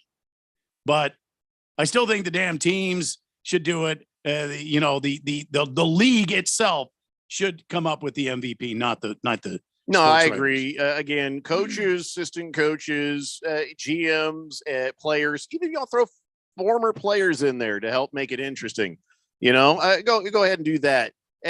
Do you also include the sports writers in that mix, or do you just 86 them because you're tired of them? The only reason that they're in there is because back in the day, way back in the, before the TV and all this business, the sports writers, they were the newspaper writers. And that's how the John Q. Public got their stories, their news. If they weren't at the game, they read the sports page. Well, dude, this is 2022. Let's move out of that. Let's get the hell out of there. Just get out of that whole realm. Let's move on. Baseball needs to do the same thing. They need to do the same thing. Baseball has many, many traditions that I love and cherish, but there are a lot of archaic BS that needs to be blown out of the way. Tiger Paws says, I wonder if Keon ever thought he'd be taking a job, or there's a possibility he would see a co-host's ass. That it's always a possibility. I didn't know that was on the tape. You're never 100% safe from seeing somebody's ass at any given time. Even less so with Randy around here. Yeah, very unsafe. Against the Spread says, any fourth dimension texters playing in this charity golf tournament at Silverado? No idea what you're talking about, buddy. Senior Wake and Bake says, Motley Crue is the favorite of Fu Manchu. Okay, enough with the rhyme, Senior Wake and Bake. At least the first rhyme was Suns related. I don't even know where we're going now. I am lost. Make me a rhyme about Randy hating Shohei Ohtani. That's not going to work. No, but that'd be impressive. No. Shohei Ohtani, and it's like something. That would be painful. I'm just saying. You would hurt me. Or he'd probably sprain his tongue. You would hurt me. Yeah. Baker's Cocky Hen says, draft Happy Gilmore Yotes. At least it'd be fun. No. Is he available? No. Oh. Moist One says, Randy, if it was decided by the players, Shohei would be your MVP for the rest of his career. Highly doubtful.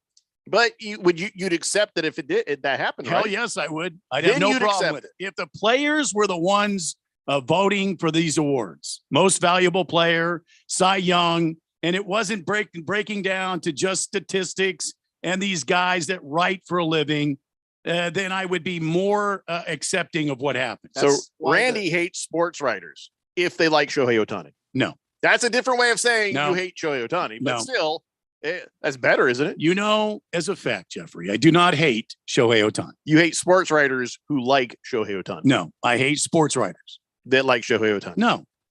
No, we get it. No, wink. Got it. No, save and nowhere. No, there's no winking. No, I get it. My ass is ready to come out here. I am not prepared for that. I know that you said it could happen at any moment, and the thing is, it'd be pointed right at your direction. That's my problem, and I would try to brace myself because I couldn't see it through these screens, so he'd have to swing it around for you. Oh no, I just walk around the counter, and then he'd have to see it. So no, one way or the other, he would just see the pants come down. He wouldn't see my ass. You're seeing ass, and you have no idea how fast I can close my eyes. Watch. See how fast that was? You have no idea. You know you have no idea how long I can keep my britches down too. I'll just grab this camera. I'll give you a free colonoscopy. The camera. Point that thing at me. That camera's going in there. Bloop. No lube. So I hope you guys. I hope you had something interesting for lunch. So basically, it would just be me and the entire city of Phoenix, but you yourself would not actually. I wouldn't have to see it. See, no one's prepared for this. No one is prepared for this. I'll just turn my screen off. So, all right, super fans of the fourth dimension, who do you think should be the MVP if it's down between Joel Embiid or Nikola Jokic? Maybe you're thinking to yourself, neither. Was there anybody else close, though, in the thought process? Boy, I mean, yes, I know there was a third finalist. I've already forgotten who that was, because it really did seem like it was a race. I think Giannis was actually the third finalist, but and Giannis had a great regular season too. It's just, I thought it came down to those two guys ultimately. When you talk about 2022 and how much the NBA has changed, the fact that you have two centers essentially being as dominant as they are, and doing it in different ways. So Jokic is more of a passer. He's the point center. He can bring the ball up the floor and distribute out of the post. Joel Embiid won the damn scoring title as a center in 2022, when the 3-point shot has never been more important. Joel Embiid won the scoring title, and he did it not as a shooter really, but as a guy operating around the basket. That is damn impressive. Hefty Lefty says, be it a writer, pundit, or Donnie. Randy says, no, not Otani. That was a rhyme. That was Hefty Lefty. He was talking about Donnie from Twitter. You see what you're doing now? You're starting a vicious rumor and lie about me. What vicious rumor or lie? That I hate Shohei Ohtani. See, he just said it. I It's don't need to say anything. He just said it. Just grab that clip. I hate Shohei Ohtani. Yeah, please do. Please do. I'm going to put you in the same lawsuit against the Kraken. I'll put you in there as well. Not me. It's Keon who's going to do the editing. No, it's you.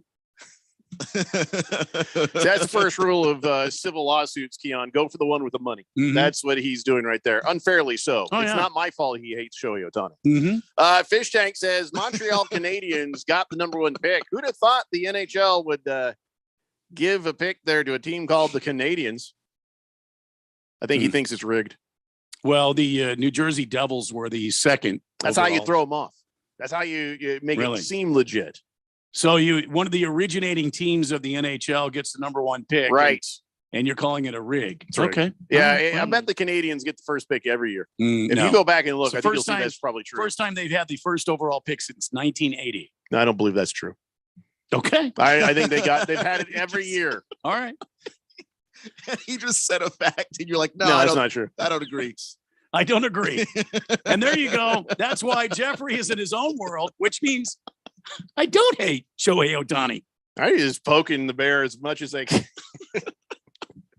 Sensei Juan says, "I show up late, leave early. That is my jam."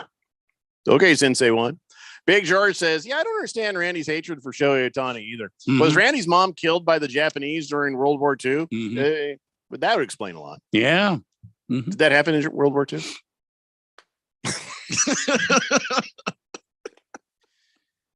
Chief Skull says MVP should be Joel Embiid or Donnie. Yeah, Donnie. Wait a second. Where are we with that? Where's Minnesota? How are they doing in there? Oh, right.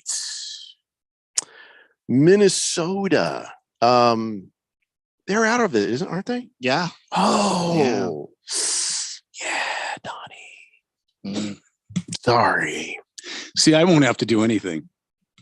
Somebody will walk up and go all John Wilkes Booth on him somewhere. I won't have to do anything. Why would you say that? Why would you say I hate Shohei Ohtani? I'm never leaving the house again now. King Kitten says, tomorrow Arizona will execute a condemned inmate. Troy Hayden said that 2 executions ago in Arizona, the guy's final words, Boomer Sooner. And I guess another time a guy yelled out, go Raiders. Oh, jeez. I mean, I get the Raiders part. I would be shocked if that's not yelled more than we know. But Boomer Sooner, that's a surprise. Why are you looking at me like Boomer that? Sooner? Yeah. Why does that surprise you? Yeah, we're not in Oklahoma. I don't know. I just those are your last words before you died. Those are the things you thought to say. Hefty Lefty's trying again. For 2021, he says no way. Why does it have to be Shohei? When you guys when you have guys like Soto and Vlad, why must the writers be so bad? I do like that. I like that one. Congratulations. That's great. I like that. Little waxing poetic. Yeah. P.S. Randy hates Shohei Ohtani. He did not say that. Right You there. put that in. Rye Guy says, I sit at my mic and things are dandy. I hate Ohtani, and my name is Randy. That's not a very good one. Boomer Sooner says, okay, Jeffrey, damn it. That's my second cousin. Remove. Stop laughing. Sensei Juan says, Randy was alive during World War II, so he should know. Ask him. We did ask him, but he's getting all cranky on us, so we got to go now. I'm not getting cranky. A little bit. Not a little bit. Hey, can you turn my mic up? I don't think his headache hurts enough yet. You don't listen to him. Well, okay, yeah, I guess you'd listen to him. He's closer to the door. It's the Daily Blender here on 1580, The Fanatic. NASCAR Championship weekend is back at Phoenix Raceway. Drivers will pull it all on the line to claim NASCAR greatness. The Truck Series Championship kicked things off Friday night under the lights. We're going to tear it up tonight. Followed by an action-packed Saturday, where fans will witness an ARCA and Xfinity Series Championship doubleheader. Yes! Don't miss out on the action November 4th and 5th. Get your tickets now for NASCAR Championship weekend at PhoenixRaceway.com or call 866-408-RACE.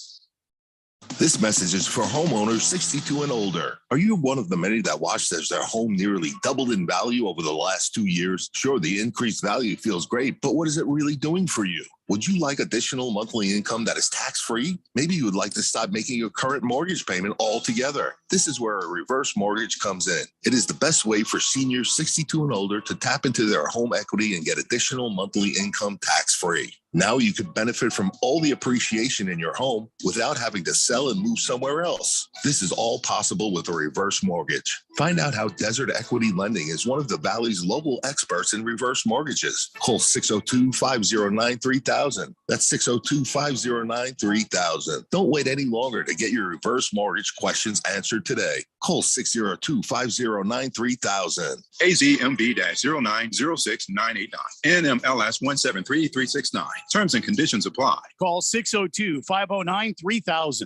As we plan for our retirement, there are 4 questions we need to ask ourselves or our retirement planning advisor. How much? How long? How safe? And what cost?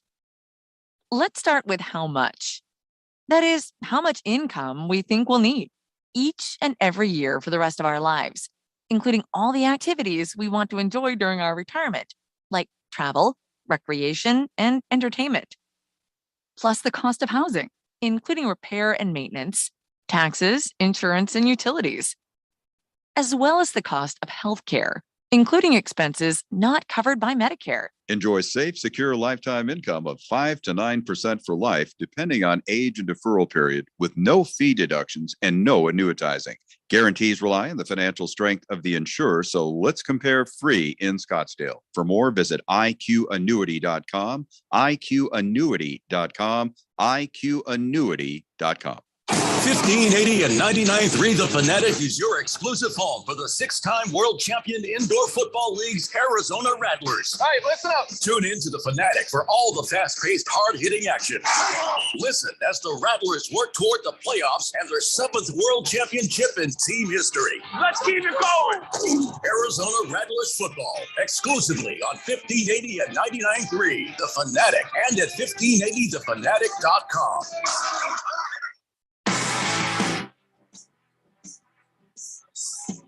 It's the Daily Blender here on 1580 The Fanatic, and Fighting Wampa says, hey, Randy, that tattoo on your ass, is it one side with him pitching and the other side with him batting? Yeah, one cheek is him pitching, the other one's him hitting a grand salami.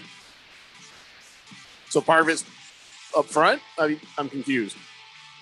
Yeah. Randy's right. Salvador Perez led the league in home run RBIs, hit 280, all while playing the hardest position in baseball, catcher. It's true. It's true. But no, apparently I hate Shohei Ohtani. I'm a terrible person. And the baseball writers were right. And I'm just a grouchy old man. The important thing is at least you're not sensitive. Mm-hmm. Chief Skull says, Randy said one time that he believed Ohtani was an island in Hawaii and not a baseball player. That's how much he hated the guy. Wow. He said Ohtani was a Hawaiian island? Nope. I must not have been on when he never said that. Fish Tank says, well, Randy brings up John Wilkes Booth, and now we'll never have another 1580 outing ever again. You're welcome. You are correct. Now he's put the idea out there. I may never leave the house again. Blissful Hayes says the MVP is Ben Simmons. He figured out how to get paid and not even work. That's true. That's a good point. Yeah. He said at the beginning of the season that he didn't want to play. And then he didn't play and got every paycheck. I mean, the guy didn't miss a paycheck. That you may not be a legend, but you're a legend at the bank. None of us will get away with it. If I claim any sort of mental illness, first thing Ron's going to say, and you think I don't know this? You work in radio. Why do you think we hired you? I've worked with you for years. You think I didn't notice it right off? That was apparent in the interview. So I can't get time off for mental health? No, you can't get time off for mental health. You get time off for mental healthiness, because then I can't use you anymore. Mental healthiness, that's the end of the show. Fair enough. Why don't you get some help with the money I'm giving you? That's what Ron's going to say. He knows that goes to Cheetos. You just shut up. So we have some man card accreditations and some violations and things we need to take care of real quick before we talk about the Suns. Okay. Suns tonight. All right. So man card accreditation goes to a guy named David Rush. David Rush just set the Guinness World Record for farthest distance balancing a running chainsaw on his chin. Yeah, that's right. What? He turns on the chainsaw, he sets the handle on his chin, and he ran down a track. Now, he balanced it for 206 feet, 8 inches. Not necessarily running, but kind of moving quickly. Well, you'd be moving quickly too if you're trying to balance a damn chainsaw on your chin. But because nobody else had ever attempted it, Guinness set the minimum mark at 32.8 feet. He demolished that. So he made 206 feet, 8 inches running with a chainsaw on his chin. I have a question. Yeah, go ahead. Did he have 2 beers, one in either hand? Yeah, surprisingly, no. No, his wife was videotaping him there, and somebody. Now you and I have something to aspire to. I will not do this. I'm not. You're not going to put a running chainsaw on your chin with beer in either hand and run down the track. I can run down the track with a beer in either hand. I don't need a chainsaw. I wonder what the world record is for running the longest distance running with 2 beers, one in each hand. Is it matter if you spill any? No. Yes. See what I'm saying? Yes. Yeah. Do they have to be open? They have to be open. In glasses? They have to be open, and they have to be in glasses. So basically, like restaurant beer glasses, those just regular beer glasses or beer mugs? Well, it could be mugs, I guess. Okay. Well, it's important. Yeah. The Guinness people are very specific on how they figure these things out. Yeah. So running with mugs, I guess that's easier. Running with glasses, there's a chance for slippage. And then, without spilling it or without spilling any, or measure how much actually beer gets to the end. Yeah. And that's a factor as well. And then if you get to the end with both, you get to drink them both right there at the finish line. Oh, yeah, that's a given. I mean, I wonder if you should be able to drink them during the run. And what are we talking, a 40? We talking about a mile? I mean, you may not want to drink the beer after a mile. 40 is about that big, isn't it? Yeah. Yeah, it's about a 40. Sure. So what's the distance then? So 2 40s, one in each hand? 2 40s. Okay. And if so 2 40s doing the 40? 40-yard dash? 2 40s with 40s? The quickest 40-yard dash holding 2 40s. Call it the 120. The 40 and 40 and 40. The 40 by 80. 40, 40, 40. It'd be, it actually sounded pretty good too. The 40, 40, 40. Could do that. 40, 40, run the 40. That's got to be part of our Blender Man Olympics. Yes, yeah, absolutely. The guyathlon. The guyathlon. Sorry, I thought it was the Man Olympics. Well, he gets a man card accreditation for this. Well, a running chainsaw, though. Yeah, the running chainsaw. That's damn manly. If you're going to balance something on your chin as you run, you're an idiot, but a running chainsaw is manly. So that's a man card accreditation for him. And now here's a couple of guys who get a man card accreditation for living the man dream. Okay. So there's a couple of guys there. And in Florida. Usually stories from Florida are crazy. Yeah, Weird. unfortunate and horrible. Yeah. Well, these guys, Jeffrey Jackson and Devin Mormando, they were volunteer firefighters back in 1991. Mm-hmm. And, they love the truck that they were on, and they found out, oh, that thing is for sale. And they're like, let's buy it. And then they thought, well, what the hell are we going to do with it? And here's what they did. They took that volunteer firefighting truck and gave it new life as a beer truck. And they call themselves the Thirst Responders. And they go out places. That is great. A lot of beer on tap. They could do anything they want. And they've got liquor licenses, so they can do more than just the beer. But they were just thrilled. It's like, this was the truck we were on. And now we're instead of being first responders, we're thirst responders. People are loving it. Wow.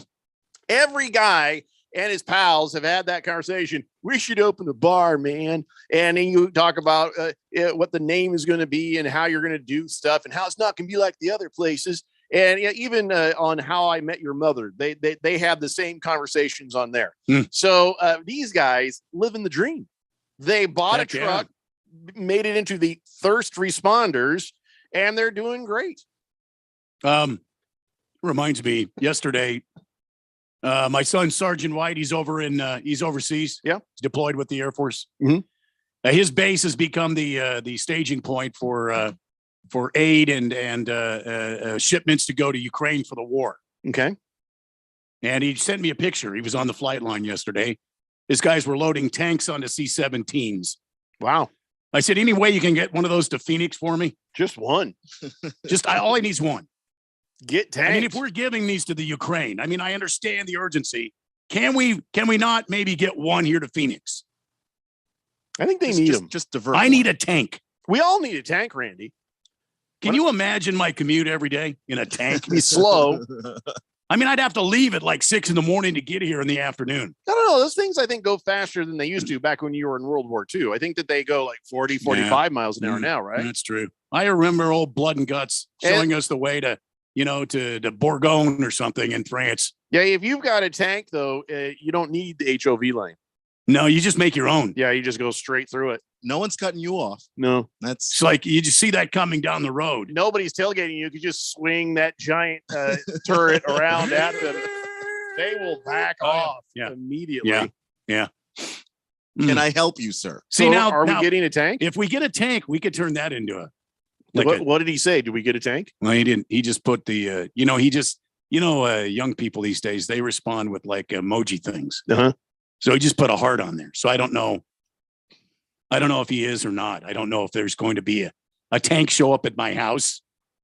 How does that show up? Like, does it parachute in, or does it like Amazon? No, you come in. The guys come in. They pinpoint drop those babies. And I've got a green belt across from my house. You were there. Perfect. Yeah, so you just hear the C-130 comes over low, drop that dude off, parachute right into the green belt. Mm-hmm. And it just hit me with a text. Dad sent you a little present from the, from the overseas here. Yeah, we could send some top ramen to the soldiers. I don't think in exchange. I don't think they want the top ramen. Oh, I think they do. You think they want the top ramen? Ask him. I'll see if I can text him. I think he's asleep right now. What else could we trade for? For the tank? Do we have to trade? I mean, we're taxpayers. Don't we deserve a tank? Speak for yourself. I mean, yes, we're taxpayers. We are all law-abiding taxpayers. Oh, damn it. Nothing to see here. Is it too late to hit delay? Oh, damn it. So anyway, these guys live in the dream with the Thirst Responder fire truck. And now you got to make decisions sometimes. You got to make them quick. And being a man, you got to be able to see threat and possibility all at the same time. Mm-hmm. Remember when Fish Tank got his catalytic converter stolen? Yeah. And they cut off the pipe. He's had a rough year. Yeah, a little bit. But he's got a sweet bar in his garage. So it balances out. There's that. Anyway. What if the guy, when he stole his catalytic converter, did an alignment and changed the oil for him too? That'd be weird. You go out there and you're like, I had a car. I actually did. I had a car stolen when I was 18. They stole my car And then I get a call at 3 a.m. and the cops are like, come get your car. So I show up there and it has a brand new stereo in it, a full tank of gas. And I say to the cop, I'm like, well, that wasn't there before. And he's like, just get in, drive away. Just take it. I was like, all right. I wanted it. Can I thank the guy? No, he's in cuffs. And by the way, is this your 357 Magnum? I'm going to go now. No, that is not mine. So now a guy in Port Arthur, Texas, which is east of Houston, I guess he snuck onto a property last month and he's like, I'm taking that push mower. And so he's like, well, before I do, I'm going to take it for a spin. So security footage has this guy. He grabs the mower, fills it with gas, starts mowing the backyard. And then he moved to the front yard because I guess he was still like making, this work good. It's a good one. And so he mowed both front and backyard and then he left with the mower. So here's the thing. Honey, there's somebody out in the yard. They're taking the lawnmower. And I get to the window and I'm like, should I call 911? Wait. Not yet. Play this out. Did he really go to the front yard? Told you, just wait. We'll dial 911 the moment he leaves the yard. But until then, this is free. You just need to edge it up at the end. You don't need to do anything else. That's right. And who knows? Wait even a moment longer. He might be heading to do that next. He might take the trimmer and finish the job. Why not blow, while you're out there? Sure, it's the middle of the night. But let's play this out. So he did take off with the mower and the police caught up to him. And then I guess he abandoned the mower in an alley and then he got away. So the cops are still looking for him. So now this guy got his lawnmower back and free mow. And he filled it with gas too. So sweet. No idea why this guy did this. I don't know. Maybe he had OCD and he couldn't leave without tidying up the yard or something. And it was April 1st, but nobody's saying this is a kind of a prank. They know who he is. His name is Marcus Hubbard. And with any luck, he's on his way here. So what you do is he's on his way to Queen Creek as we speak. You leave your lawnmower in the front yard. Hey. And hope for the best. So that is right there where you as a man, you got to think quick. 888-368-1580. Just the tip says, good afternoon, gentlemen. Godspeed to your son, Randy. If he can actually get a tank dropped in your green belt, I will personally clear the lines and wrap the chute. Air Force above all, he says. Thank you very much. I appreciate that. By the way, the Air Force guys know how to do stuff with tanks? Oh, yeah. Does the Air Force have tanks? No. Oh. Well, those spec op guys, those TAC P dudes. No, I don't think they do. No. Historian says Abrams tank will do almost 50 miles an hour. Mileage and track wear will be terrible. Well, but I said 45. Well, there you go. There you go. Good Cat says, can we trade all the Lakers fans for the tank? Drop them onto the Russians. Just I'm gonna go home now. I just listen to his how many rings? Who gives a crap? You got 17 rings. I got 17 bullets. Then they run out of ammunition. I don't know. Fadi Wampa says, hey, Jeffrey, can you ask your wife how to say 49ers win in Spanish? I want to start practicing for November 21st. How do you say 49ers win in Spanish? Basura. I think that's how you say it. Mr. Pink Eye says, when's the mobile RV resort 1580, the Fanatic party? Well, I'm still working on the tank. Who said it was going to be an RV resort? I didn't get a chance. I was talking about all these other things. I forgot to talk to Ron about that. I heard you guys in there powwowing. Yeah. Screaming Eagle says, Jeffrey, those were priceless. What was priceless? Did I break something? Senior Wake and Bake says, eeny, meeny, miny, mo. Next two home wins, and the Suns will be on the go. Hickory dickory dock. Tonight, the Suns have the Mavs to stop. You have to stop, Senior Wake and Bake. Yeah, now we're just approaching like Andrew Dice Clay territory. Yeah. It's just, please. It's got to stop. Sensei Juan says, maybe I can convince the military to loan me one, and I'll let you guys borrow it. He's also going into the Air Force, so I don't think you're going to get to do much more than ship a tank. I don't think you're going to get to drive it. Yeah. Big George says, am I only one concerned about Britney Spears' mental health after she posted a bunch of nude photographs on the Instagram? She's been crazy since, forever. So I don't know why you would spend time being concerned about Britney Spears. Although people are surprised when they find out that Britney Spears follows me on Twitter. I don't get it either. Random texter says, well, that could be more proof of her insanity. The motor from the chainsaw could be running and the chain would be stationary unless the trigger is pulled. So it's not that scary, really, unless the trigger is being pulled and the chain wasn't stationary. Well, don't you need the chain in motion to give you that sort of gyro effect, that balanced gyro effect? I don't know. Maybe they tape it down so it keeps running. Could be.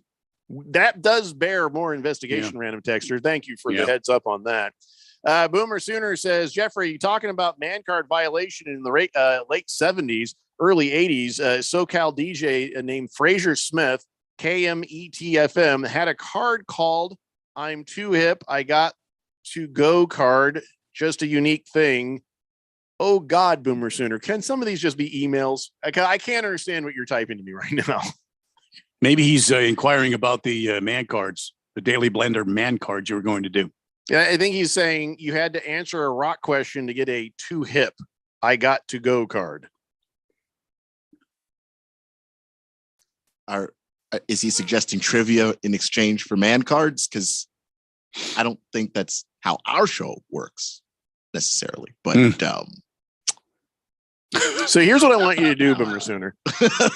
I want you to start doing a thing for me. Before you send any text, I want you to scream it out into the front yard.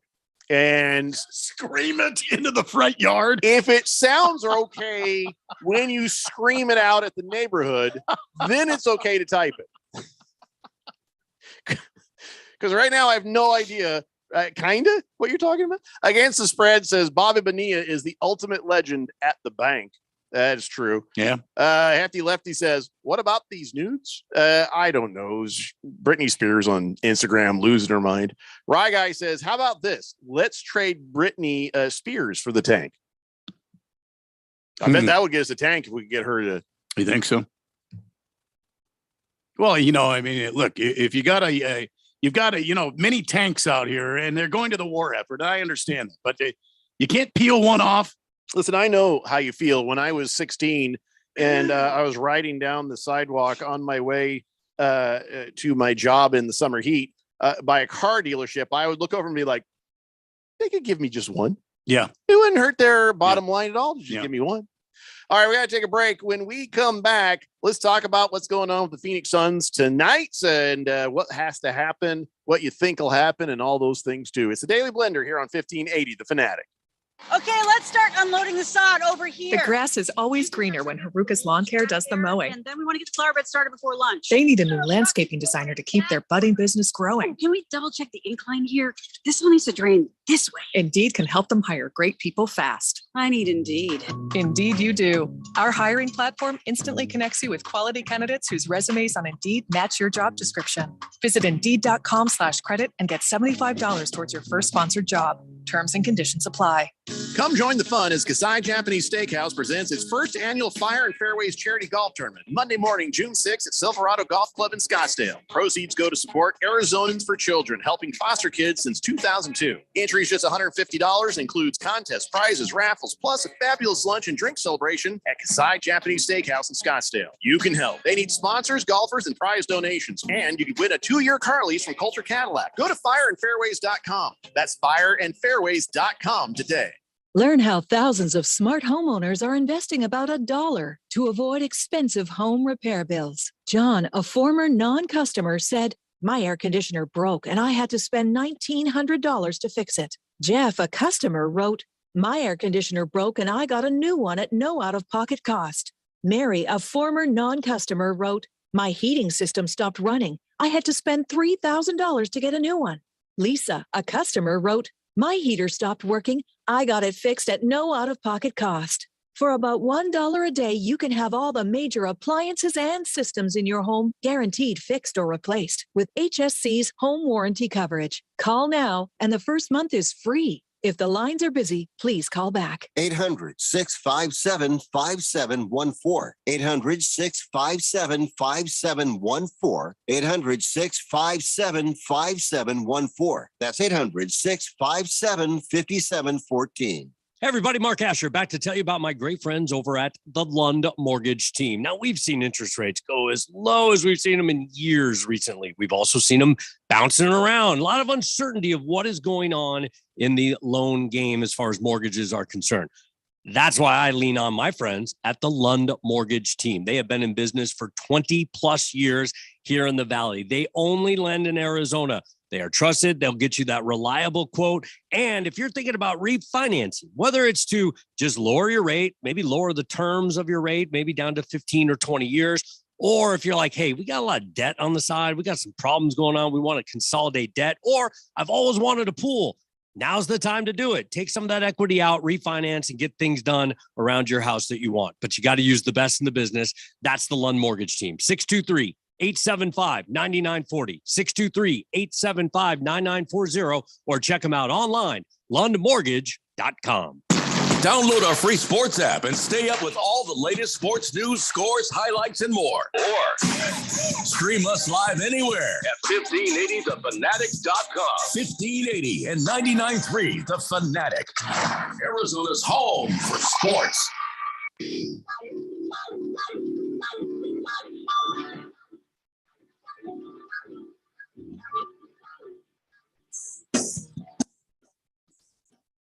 David Fletcher here on 1580 The Fanatic.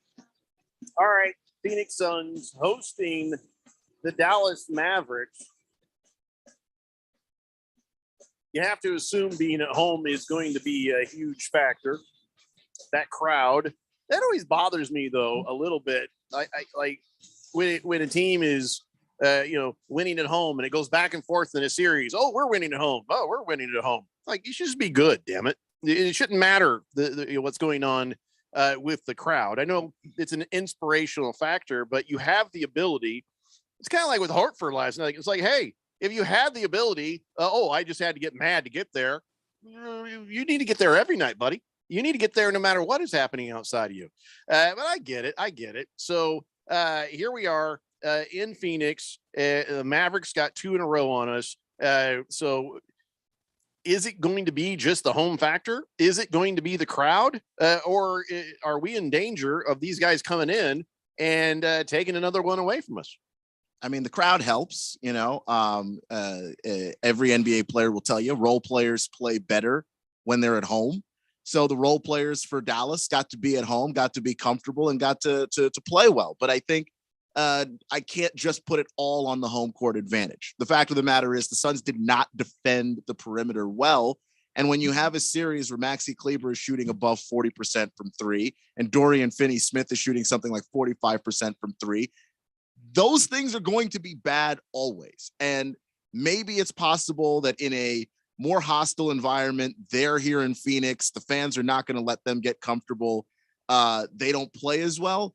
But I'd like to not leave it up to that. I'd like to not leave that up to chance necessarily. I would like the Suns to come out and play better defensively, not allow for Luka to get going, because Luka's going to get 20, even if you double team him. That's how talented a scorer he is. Luka's going to get 20. Don't allow these other guys to start popping off. And next thing you know, you've got 5 guys in Dallas in double figures. So, sorry about that. Was that you? Hell, my phone was going crazy. I was deeply confused. And I've got Jeffrey over here drawing on a whiteboard, and I'm wondering what in the hell is going on. I don't know if that showed up out there. Just playing with it. Sorry. Yeah, this is a new feature with Zoom. You can. Well, I got the trifocals, Keon, so I have to bend my head nearly all the way back as if I'm in a dental chair so I can see the phone. Sorry, I couldn't help myself. Couldn't help myself. I thought, what happened to my phone? Now I got to get a new phone. How am I going to afford that? So, all right. So the Phoenix Suns need to do, and we've already discussed the following. Chris Paul's got to wake the hell up. He's got to get himself back in the game. The defense on perimeter shooting has to be better. How do you make that better? What is the best technique? Is it the zone or is it man to man? I mean, is it about the matchup or is it about the position? It's about the matchup. I mean, you're going to have to put your best, to me, that's Jay Crowder. You're going to have to put your best physical, large defender on Luka. I don't want to see any more of these switches where, I'm looking and I'm seeing campaign guarding Luka.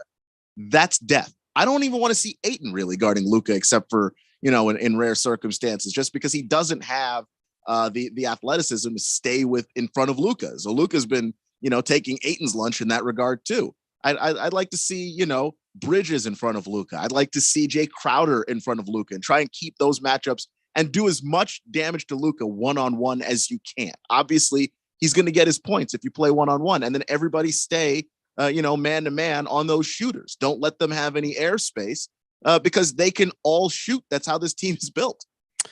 So fifth letter says Suns will win by 13 plus tonight. And he says, don't worry, I knocked on wood, fellas. It's okay. Well, there's that. It's a brave prediction right there. Beer Bob says, yeah, it showed up on the YouTube stream. I was wondering where that was going and what was going to happen next. Well, that time I just made a little smiley face on there because I didn't know if it would work in the future. Oh, dear God. Who knows what will be put up there. Just the Tip says, Britney Spears is in shape. Great muscle tone, has huge tracts of land, and as long as I've got a face, she has a seat. She's on social media. You could have told her that. Yeah, I don't know why you needed to tell us that, but I'll tell you, she does. I don't know who's smearing on her eye makeup, but she does look insane. She does look crazy. 888-368-1580. So, all right, Randy, Phoenix Suns tonight. Yeah. Easy win, close game. What's going to happen here? I think it's going to be an easy win. I think the Suns are going to come out. They've made some adjustments. They were embarrassed in Dallas, and I think they are going to come out. They were embarrassed the first night. Why didn't they make adjustments and not be embarrassed the next night? It was very similar the way the two games went. Well, I think they've learned some lessons. They know what they're 2 games, Monty. Well, I believe it did, and I think even though they had made some adjustments, the Dallas counter adjustments worked just fine. So I think that Monty's going to have this team good to go, and I think that CP3 is going to step up his game. And the only question for me is the wing shooting. Can we get some shooting from the perimeter, please? Can we get these going instead of clank, clank, clank, miss, miss? Yeah, if you're not going to defend it, shoot it. Shoot it, right? And the thing is, the Suns shoot their best 3-point average when they're playing in transition. When they actually end possessions. Because I watched a lot of possessions where Dallas would miss. A Suns player would have the ball, but they wouldn't quite gather it. Next thing you know, Mavericks ripping it from them, and the Mavs still have a possession. Can't have that stuff happen because they had 6 points in transition. Turnovers. Yeah, and that's my last point. Stop the turnovers. You've got to be clean with the ball. You can't just give it to them. King of Kenton says, Randy, I have progressive transition trifocals. I had to get a special pair of glasses for looking at the computer, so I'm not craning my neck whenever I look at the stream. I think that's kind of transition he's talking about. Dropping the Soap says, Suns win by 5. Don't worry, I've got wood. He says, sorry, I mistyped. Excuse me? I don't think you did, Dropping the Soap. I don't think you did either. I don't think you did. You know what you typed. 888-368-1580. So I hope you guys are all right. Everybody is predicting a Suns win tonight. So the question is going to be, will they win when they go back to Dallas? I think so. Remember, the Pelicans did the same thing to them. Yeah, but the Pelicans played way tougher. The first 2 games of this series, you did not see the next 2 games happening the way they did. The Pelicans played them tough throughout. And you're like, oh crap, you can't sleep on this team. Is it going to be the home advantage wins? Well, then, yay, we're going to win in 7, but it's going to take a toll. Well, the bottom line is it's the home advantage, home court advantage. So what? You win, you win. That's the idea. You advance, you win in advance. Keep moving forward. For me, I'd like to see them end it in 6 because I don't care if you're at home. As a Wizards fan, and I've just seen this go sideways a lot, I don't like Game 7s. Never been a big fan of Game 7s. Things get weird in Game 7s. Suns back with Barkley versus Jordan game. Didn't he? Oh, that didn't get to the Game 7, did it? Was that 6 or 7? I think that was 6. That was 6. I believe that was 6. But still, I just game 7s get wonky. Officials get weird in game 7s. Win in 6 if you can. That's because you never know what could happen in a game 7. That's a very scary proposition. We shouldn't even be here right now. You know what I mean? We should not be in this position. The Suns, I get dropping one in Dallas, but man, the fact that this thing is tied up is just hard to fathom. Big George says, I don't know. I'm really concerned about the Suns. If they lose today, I'm going to lose it on Twitter. Nobody. What other obvious things are you going to state, George? Thanks, Magic. I think with the Suns too. What I would really like to see them do is get back to the point where they're a step ahead strategically. I thought Jason Kidd made some really good adjustments in Dallas, and Monty hasn't adjusted enough. I thought he adjusted some in game 4. I thought they played more consistently throughout game 4, but I thought there still wasn't enough, because when push came to shove, all of those shooters started going crazy, and then Spencer Dinwiddie came off the bench and gave him something. I just look at this team and go, it's obvious what they want to do. Take that away from them, because that's what the playoffs are all about. Senior Wake and Bake finally has a good one. There's been a ton of them going by the screen. All right. If the referees don't fail, the Suns will prevail. That actually is not that's the good worst one. one. Yeah, that's not good. bad. It's not bad there. Yeah. 888-368-1580. I just, by the way, I could make any glove not fit. I could get acquitted of anything. You just got to stretch your hand. Could? You just go like that. Well, that's all you do.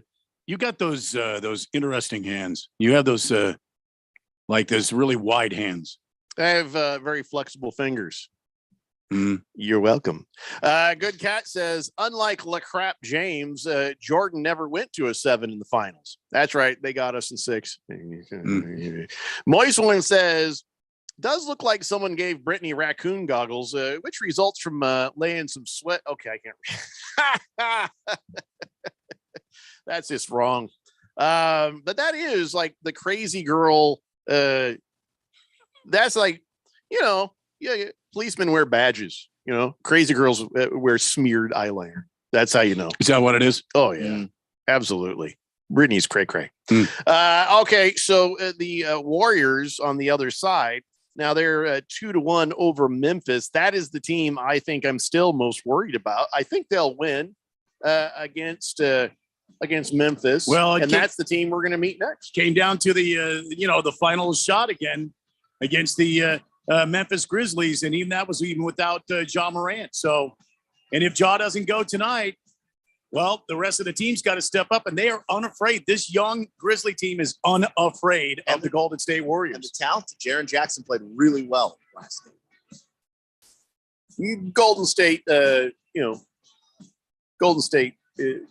beat them in Memphis. So Suns didn't win in Dallas. That's what I'm saying. 888-368-1580. When we come back, we're going to switch gears. We are going to talk nothing but the NFL in the next hour. More of the schedule has leaks and got quarterbacks, got coaches, got owners, got teams. It's the Daily Blender here on 1580, The Fanatic. NASCAR Championship weekend is back at Phoenix Raceway. Drivers will pull it all on the line to claim NASCAR greatness. The Truck Series Championship kicked things off Friday night under the lights. We're going to tear it up tonight. Followed by an action-packed Saturday, where fans will witness an ARCA and Xfinity Series Championship doubleheader. Yes! Don't miss out on the action November 4th and 5th. Get your tickets now for NASCAR Championship weekend at PhoenixRaceway.com or call 866-408-RACE. Okay, let's start unloading the sod over here. The grass is always greener when Haruka's Lawn Care does the mowing. And then we want to get the flower bed started before lunch. They need a new landscaping designer to keep their budding business growing. Can we double check the incline here? This one needs to drain this way. Indeed can help them hire great people fast. I need Indeed. Indeed you do. Our hiring platform instantly connects you with quality candidates whose resumes on Indeed match your job description. Visit Indeed.com/credit and get $75 towards your first sponsored job. Terms and conditions apply. If you're age 62 or older and own a home, this message is for you. Reverse Rob here, Money Radio's expert on reverse mortgages. Learn how to tap the equity in your home and increase the quality of your life by earning tax-free income while protecting your other retirement assets. Join us for our free Second Saturdays webinar every month to learn more. This is not too good to be true. All you need to do is reverse your thinking. Call me today, Reverse Rob, to learn more at 602-REVERSE. That's 602-738-3773, or download my app by searching Retire Right with Reverse Rob. Distracted driving is dangerous, Arizona. When you pick up your phone to send a text message, you're putting lives at risk. When you pick up your phone to take a call, you're putting lives at risk. When you pick up your phone to check an email, you're putting lives at risk. And now, when you pick up your phone while driving, it's also against the law in Arizona. Don't get a ticket. Don't pick up your phone. Sponsored by Arizona Chapter, National Safety Council, and Governor's Office of Highway Safety. Steve Jurich here. After working in financial services for over 20 years, I finally confirmed what investors really want, including me. And it's simple. All they're asking for is 20% annual return with no risk and 100% liquidity. Here's the problem. A money market is safe and liquid, but offers almost zero yield. Mutual funds and ETFs are liquid with upside potential, but aren't safe. A carefully selected next generation index annuity through IQ Wealth may offer 10% ample liquidity, principal protection, and a lifetime income yield potentially double to triple that of quality bonds. By yielding more income using fewer dollars, our system allocates more money for you for capital growth. It's a winning combination. Call leading annuity authority Steve Jurich now, 480-902-3333. Guarantees rely on the claims paying ability of the insurer, so compare with Steve, 480-902-3333. Call Steve now. KQFN Tempe. Also transmitting on K25CD Phoenix at 99.3 FM. And K24EU Fountain Hills at 95.9 FM. It's time for the third hour.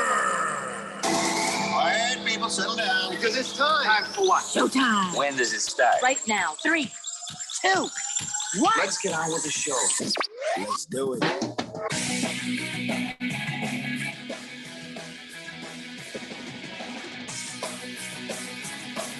All right, everybody, it's 5 o'clock here on the Daily Blender. I'm your good friend, your radio pal, Jeffrey O'Brien, alongside Randy White.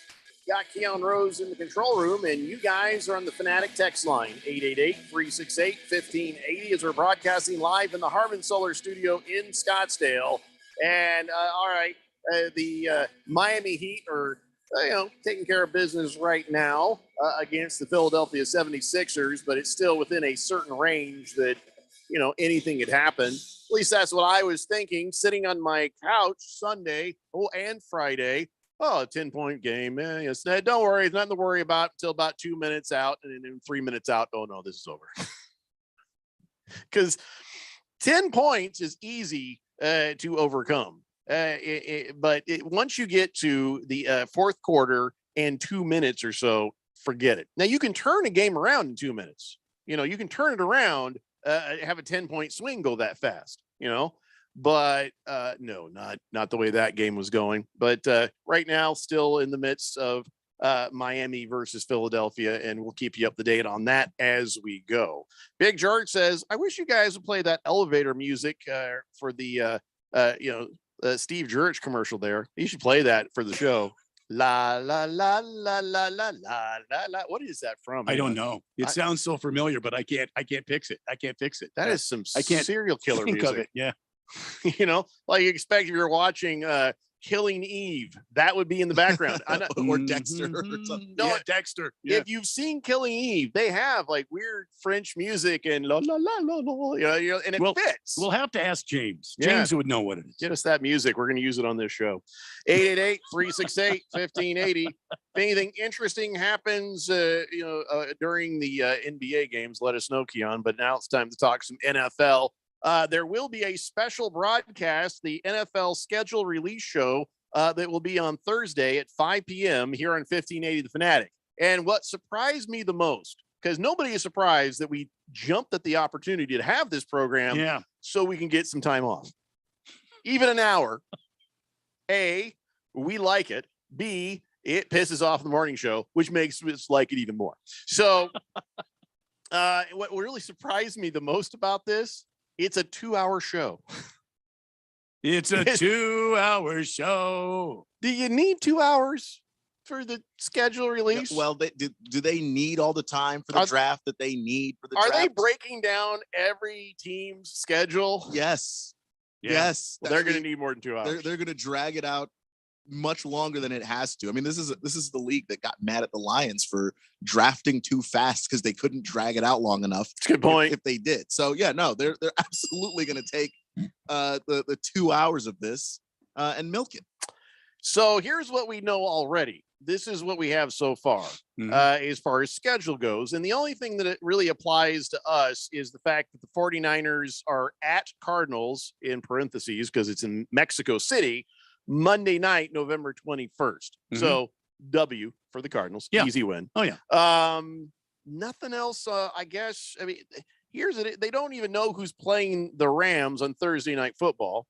You know, would it make sense if it was the Bengals? It would. But it won't be. And then for some reason in week 2, we know there's a doubleheader for Monday Night Football. Not in week 1? No. Why would you? Week 1 is the week we're all excited about football. It's the week you're most likely to dupe me into sitting down and watching the ESPN for that long.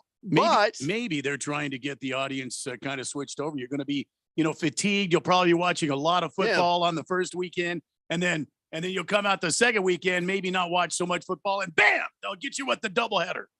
Oh, you like cigarettes, do you, Randy? Here, smoke this whole carton. That's what that is. That right there. So you got Titans at Bills and Vikings at Eagles. Wow, that'll be some inspiring broadcast right there, won't it? Titans at Bills, Vikings at Eagles. Well, I mean, Titans Bills could be interesting. Bills will be interesting.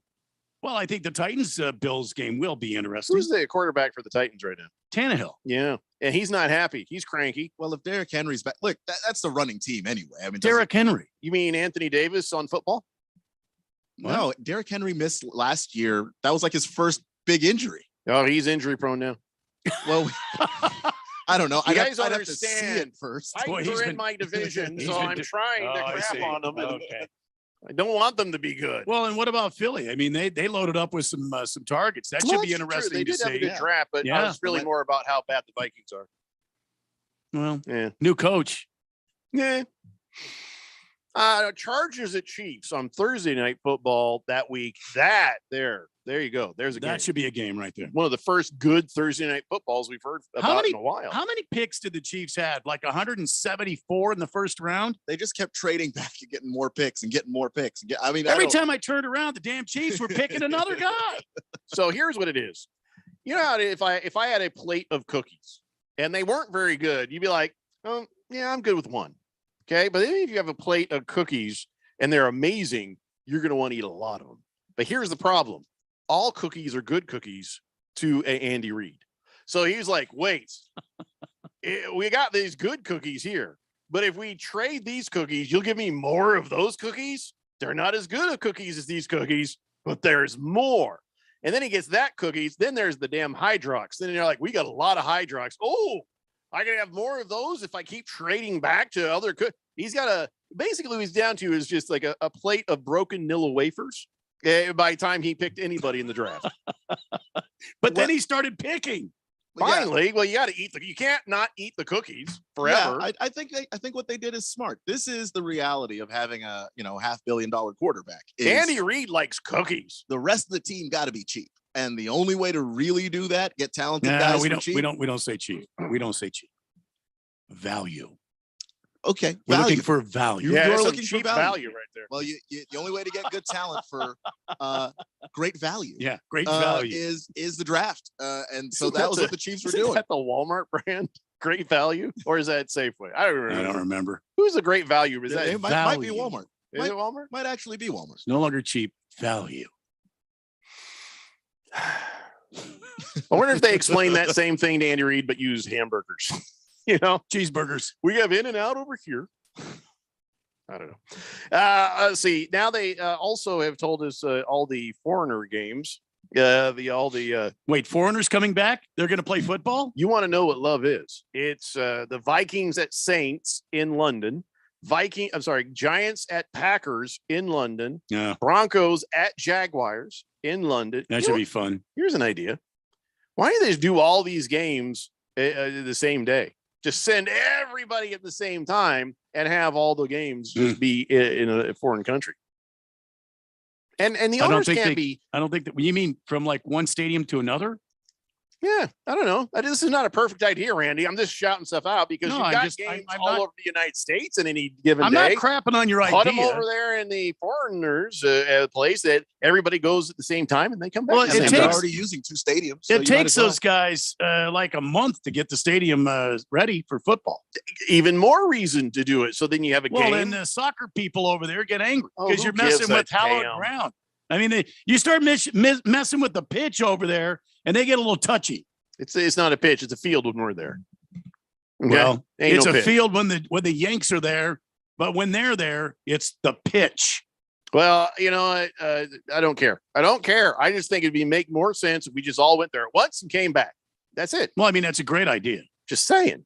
Seahawks at Buccaneers. None of these games are really jumping out at me. Vikings at Saints, meh. Giants at Packers, meh. Broncos at Jaguars, meh. Yeah, it's not. Seahawks at Buccaneers, it's gonna be so bad. Oh my god. Here's the thing: what is the worst game? Seahawks, Buccaneers, Broncos, Jaguars, Giants, Packers, or Vikings, Saints? Which one's the worst? It's got to be.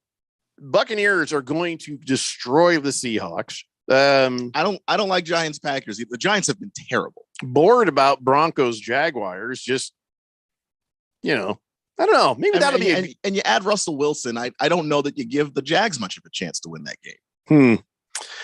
So then for Thanksgiving, we don't know who's playing, except for the Lions will play and the Cowboys will play. That's it. Everything else, of course, they will. Is TBD. I actually saw today somewhere that the Commandos were playing the Lions. Thanksgiving. You can't have the Commandos play the Cowboys anymore. That's no fun. Why? Used to be the Cowboys and Indians. Now it's just Cowboys and Commanders. Just there's still the history there. Yeah. I mean, I don't know. There's still rivalry. I still hate them enough that it would feel good to have a chance to beat them on Thanksgiving. Yeah. Think that's going to happen this year? You beating the Cowboys? I'm not that impressed with the Cowboys. Then I guess they say there will be 11 games on Christmas Eve, which is Saturday, the 24th. Then you got Broncos at Rams on Christmas Day. Whoa, wait a minute. You said 11 games on Christmas Eve? Yeah. Not like at night, just through like is it regular throughout the day, because it's on Monday, right? There'll be morning games, there'll be afternoon games, and when's Christmas Eve? They're treating Saturday like it's Sunday, because Christmas is on a Sunday. Oh, that's okay. All right. And there's still Christmas at 4:30. Well, for us, it'll be 2:30 p.m. or something like that. Yeah, Broncos at Rams, and then they say there'll be a couple other games on Christmas Day too. They just don't know what that is yet. Well, they know. No, we don't know. They know. We don't know yet. We just don't know. Because now, see what happens now, starting from now until when they announce the schedule, you start getting little leaks, little blurbs coming out. Well, schedule is getting released day after tomorrow. And that's why we only get to do 2 hours. Well, that's what I mean. So you'll start from, like, I'm surprised we haven't had any little morsels that escaped today. This is a lot of damn morsels right here. That whole list is morsels. I just listed off a crap ton of games. Yeah, but they'll be like. You think there'll be more leakage? The Monday night game will be.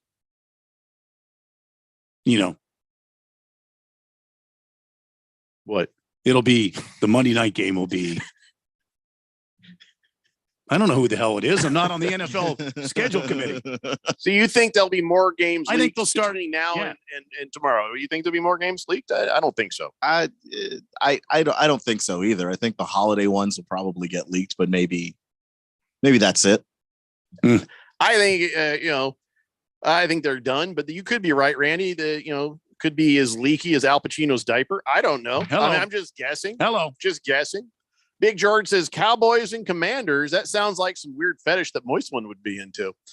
King and Kitten says Broncos and the Rams on Christmas Day. That is simulcast on CBS and Nickelodeon. Hooray! Are they doing that again? Really? Yeah, I don't know. I don't mind it. I mean, look, you I gotta know- get kids to watch football, and that's why they're doing it. And if you're not watching Nickelodeon, it in no way bothers you. Just we're make sure insulting the intelligence of kids. Put the game on Nickelodeon that's actually good. Like they put Saints Bears a couple of years ago. Why? Who wanted to watch that? And of course, the people that hate vote or troll vote the MVP of the game, like Mitchell Trubisky won the MVP of the game and shouldn't have, and it wasn't even a thing. That's been pretty funny to see also. Yeah, I say let's stop insulting their intelligence and just give them a damn game to watch. Do the kids need the slime? Do they need SpongeBob? Well, field that's goals? that's the whole Nickelodeon, thing. That's their brand. That's their brand. So their brand is kids are stupid. Well, they I treat mean- kids like kids. Yeah, No, they're treating kids like idiots. I think kids are smarter than that. I think that they need to sort of scale back some of this, silliness and just get. I liked having guys on there who were explaining the game clearly to the kids and talking to them, in a way they understand. But all the other nonsense, it's almost too much. I feel like it would push some of the kids that are on the, right there on the line of being, a kid or a teenager, the other direction. Like, this is dumb. I think SpongeBob should be the play-by-play guy. It's exactly the opposite of what I'm trying to say right now. By the way, they have the strength of schedules out for all of the teams. Okay. Based on the record of your opponents last year. So what's the Colts' strength of schedule? Let's see. The Colts' strength of schedule. They have the 26th toughest schedule, so it's pretty easy schedule. That means for it's the Colts. easy. Yeah. I The think. Cardinals second. Ooh. Mm-hmm. Right after the Why? Rams. Mm-hmm. Well, Why? that's what happens when you go. What did we do? Why? 6-0 at the front. Yeah, I don't 7-0. think that has anything to do with the schedule because it you does. remember it's your division also plays a lot in that. And is your division my division? Oh yeah, is not that tough. I was And thinking about the then- AFC in general. Sorry. Yeah, and then of course, if you finish first in your division, all of the divisions that you play the following season, you play all the first place teams. So your schedule does get harder if you finish first or second in your division than if you finish at the bottom. Sorry, Randy. Yeah, the Cowboys have the weakest schedule in all of football, tied with the Commandos. Actually, that will help Dak Prescott for the weakest schedule. The Commandos, the Eagles, Giants, Lions, Colts, Jaguars are all in that kind of that lower tier. And part of it is, especially with the NFC East all being down there, it's because we all have to play each other. We're all bad. 24th is the Jaguars. How did that happen? How did the Jaguars get a tougher schedule this year? That's an easy schedule. Well, yeah, and sometimes it's just chance. But don't you think they should have the easiest schedule in damn football? I mean, we're talking the Jaguars. If they're in my division, I don't care. Well, they're tied with the Colts. So yeah, I mean, you're playing because you're playing the same divisions. How did the Packers get a ranked 22 schedule?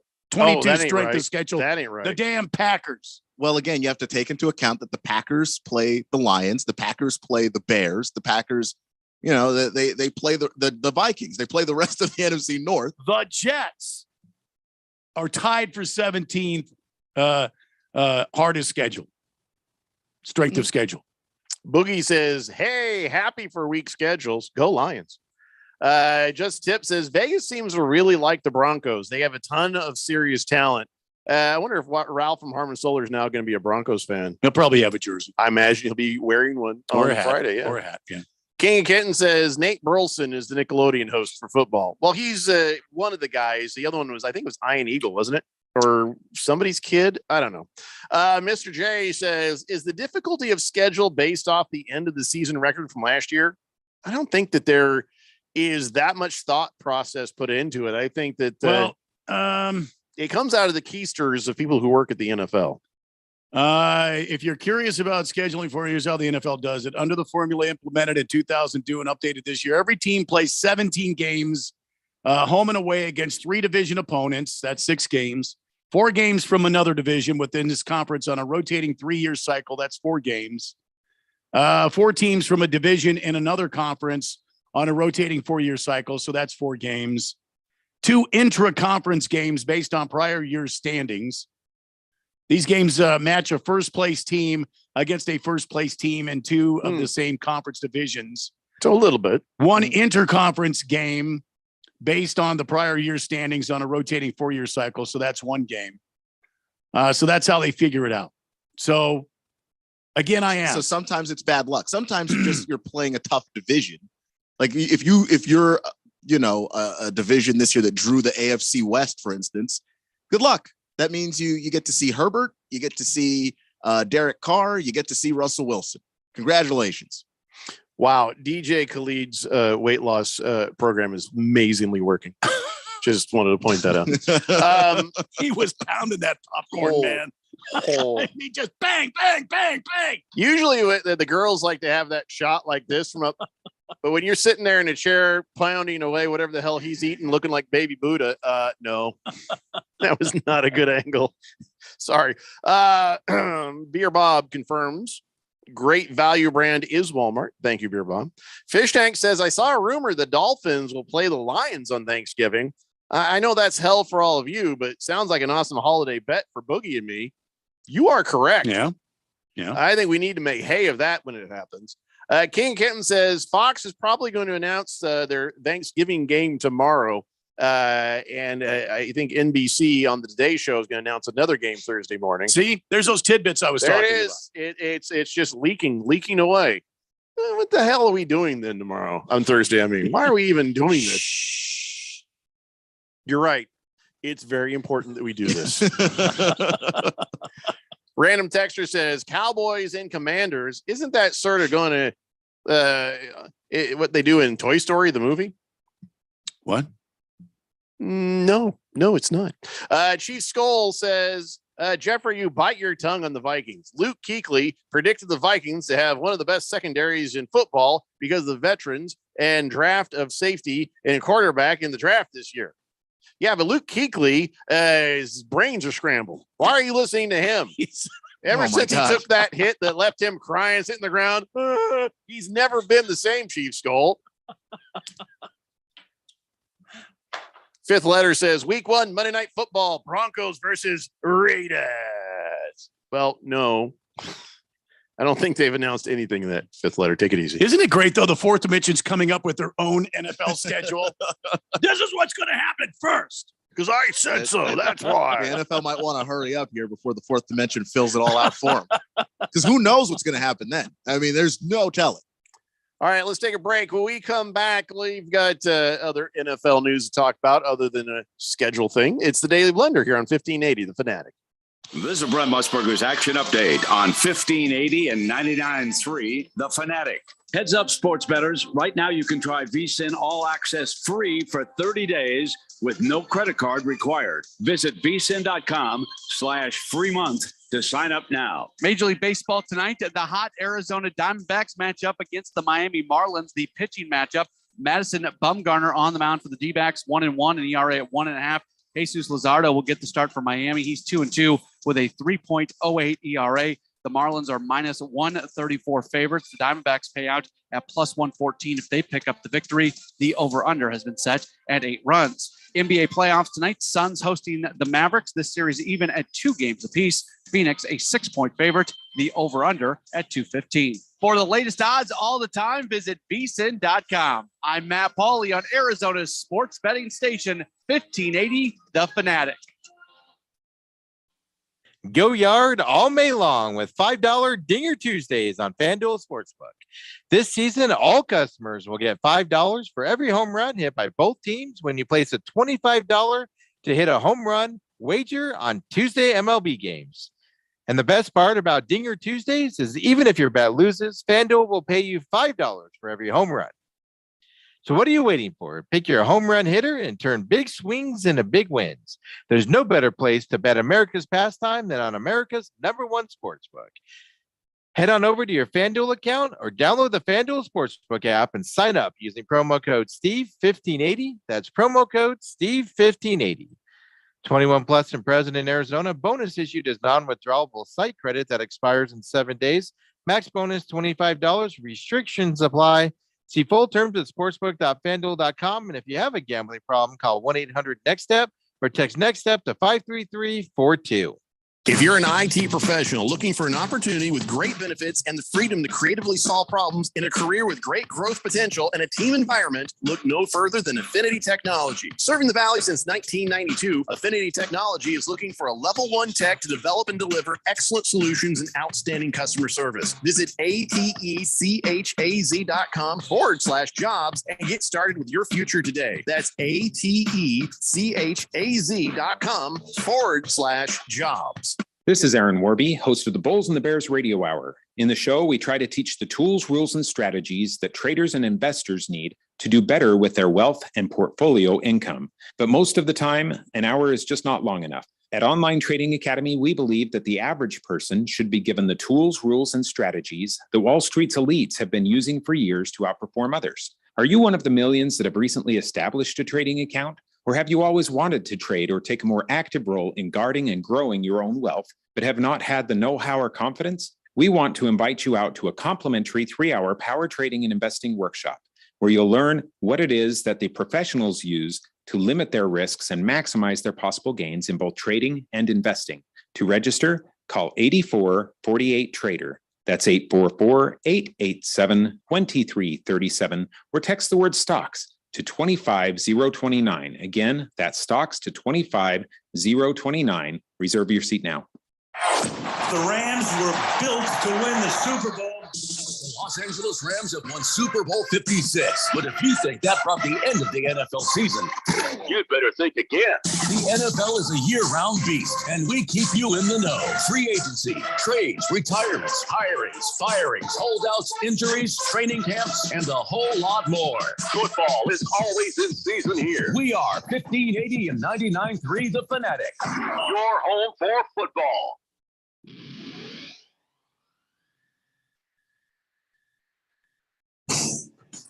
Welcome back to the Daily Blender as we head for the end of the show in our third hour and our second segment. So second, yeah, all right, going on our second segment here. But you can go yard this whole season all May long with $5 Dinger Tuesdays on the FanDuel Sportsbook.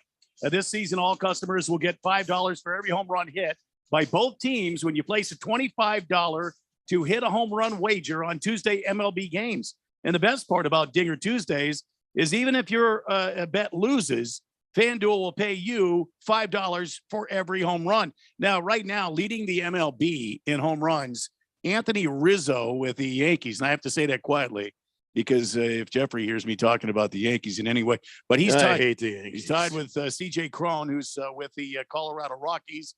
Both have 9 home runs. Byron Buxton of the Twins. Aaron Judge has 9.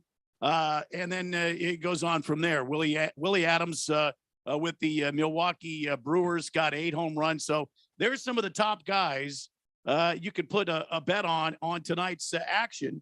And you can pick your home run hitter and turn big swings into big wins. There's no better place to bet America's pastime than on America's #1 sportsbook. So head over to FanDuel, download the FanDuel Sportsbook app, and sign up using promo code Randy50. Randy 1580. Yeah. Randy 1580. That's promo code Randy 1580. My voice is starting to leave me. Jeffrey, remember, you got to be 21 and older, present in Arizona. Bonus issued as a non-withdrawable site credit that expires in 7 days. Max bonus $25. Restrictions apply. See full terms at sportsbook.fanduel.com. Gambling problem, 1-800-NEXT-STEP or text NEXT-STEP to 53342. So Beer Bob is saying, Keon, that the Commandos are tied for the easiest strength of schedule, the Cowboys, just behind the Eagles and the Giants, because the NFC East sucks. But here's the thing. Before you get too happy about your easy schedule that you got, no, and I know we've got a pretty easy schedule, too, for my Colts. Let me remind you what happened on easy schedule for my Colts. We would have gone to the playoffs if we could have beat the Jaguars.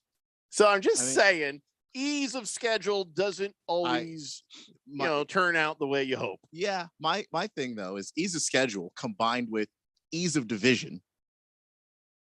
I'm not saying that they're going to go anywhere. I'm saying, I'll see some competitive games with my team in it. Chief Skull says, breaking news, ladies and gentlemen, breaking news. This is very important. Newsflash. This is breaking news. Little Redbird starts her first job today, and I will never tell anyone where it's at, so you can't creep up on her. But congratulations, Little Redbird, for starting her first job today. Well, congratulations. Can you give us a hint on what kind of? We're not going to say where, but what kind of work is she doing? It's very cool. I'll tell you what my first job was. My first job was being an arcade guy for Golfland in Mesa. Really? Yeah, I was 15 years old, and I got the green shirt, and I got to just here, kid. I'd open up the thing. Here's your token. Shut up. Get away. And that was it. And I had the distinction of being the first arcade guy that ever got to date a lifeguard. Oh boy! Because the lifeguards all dated the lifeguards. And the arcade guys and gals all date each other. And the people who worked in the pizza, they didn't date anyone. They just ate. No, they just ate pizza. So when I transcended my station up to dating a lifeguard, so lifeguards were the upper echelon. Yes, I became legend at Gulfland. Probably still talked about today. Well, probably not. But I'll tell you what, they still have the same carpet. I know that. So how about you, Randy? Your first job ever? I was groundskeeper at Holiday Park Little League. That was my first That's pretty job. good. That's awesome, actually. Yeah. How about you, Keon? Delivery driver for Domino's Pizza. I thought you were going to say 1580 the Fanatic. Well, no, I don't think I would have been hired if this was my first job. Domino's Pizza. Let me tell you something. Back in the 90s, I had like a bunch of jobs. I did the morning show with Randy. I did prep and delivery for lunchtime for a pizza place. I worked at a water and ice store. Mm-hmm. I had 3 jobs. I'll tell you what, the best thing I ever had in my pizza career was a leather black fanny pack, because I just put my money in there, just all my cash. Here you go. Here's your change. It was just the most convenient thing. And I think it's a shame that now, if you wear a fanny pack, children will take you out back and beat the hell out of you. You can't get away with it anymore. The Rock had his in the 90s as a fashion statement. I would never wear one. Even the 90s, I didn't wear one normal. That was my work thing. That was my money bag. And it's just a shame that it has such a bad stigma to it, because I think all pizza drivers would be so much more convenient if they had that. Of course, now I guess everything's done electronically and doesn't matter. Yeah. Well, there was still some people that would pay in cash, and you'd have to, hope you remember to to bring enough money with you, because they had a limit on how much we could actually take out, so we wouldn't get robbed and lose all our money. Right. Yeah. You can have the money, you can have the pizza. I don't care. I was happy I never got robbed. Yeah, it never happened to me either. So, do you get the night off if you get robbed? You should. I feel like you should get the rest of the night off. You should. I don't know. Never happened to me. So never got Where to find was out. this? What city? San Antonio, Texas. Wow. How was that? Good, actually. I was actually on the northwest side of San Antonio. Very affluent. Oh, there you go. Yeah. So I made bank. Good for you. Well, Chief Skull says his first job was bowling alley, where he ran the counter, lane maintenance, that sort of thing. And the worst league ever was the afternoon women's league. They were horrible people. Commando Duke says delivery driver for Domino's in DC. How many times did you get robbed, Keon? Well, no, it wasn't DC. It was San Antonio. Yeah, San Antonio. Yeah. Big George says, congratulations on your new job, Little Redbird. Is she working? Oh my God, George, I'm not even going to read that. That is horrible. Shame on you, George. Shame on you. No, boy. That's a father's worst nightmare. I'm not even finishing that. You're a bad person right now. Holy bleep, King of Kittens. So are you. What is wrong with you guys? Beer Bob says, sorry guys, forgot I paused my YouTube, so my comments are a little behind. Maybe not making sense. No, actually, they were fine. Yeah. Good Cat says, my first job, which I know you're dying to know, cook at the Red Lobster. Oh, really? Wow. A cook? You just broke in as a cook? Did you get all the biscuits you could eat? Did you get all the shrimp you could eat? That actually sounds amazing. But if neither of those things are true, horrible job. Blissful Hayes says, have you given the Rattler tickets away yet? Oops. Thanks for reminding me, Keon. No, but we will soon. But just not now. Just the Tip says Colts and Cowboys actually have the easiest schedule in their respective conference. Would you bet for that matchup in the Super Bowl? Shut up, Just the Tip. Shut up. Cowboys aren't going to get there, and the Colts probably aren't either. I mean, I think it's pretty obvious the Cowboys aren't getting there. They're the Cowboys. Just a Tip says his first job was at Smitty's at Greenfield in Maine. He was a bagger. Oh, yeah? Well, I worked at Smitty's on Country Club and Broadway. This was after Golfland. And I worked the deli counter. Nice. I think it's just because that's big league right there. Yeah, I know. Deli counter, that's big league. Yeah. Hefty Lefty says my first job was cook as well. My nickname was chef in my fraternity, and an alumni hired me just because of my nickname.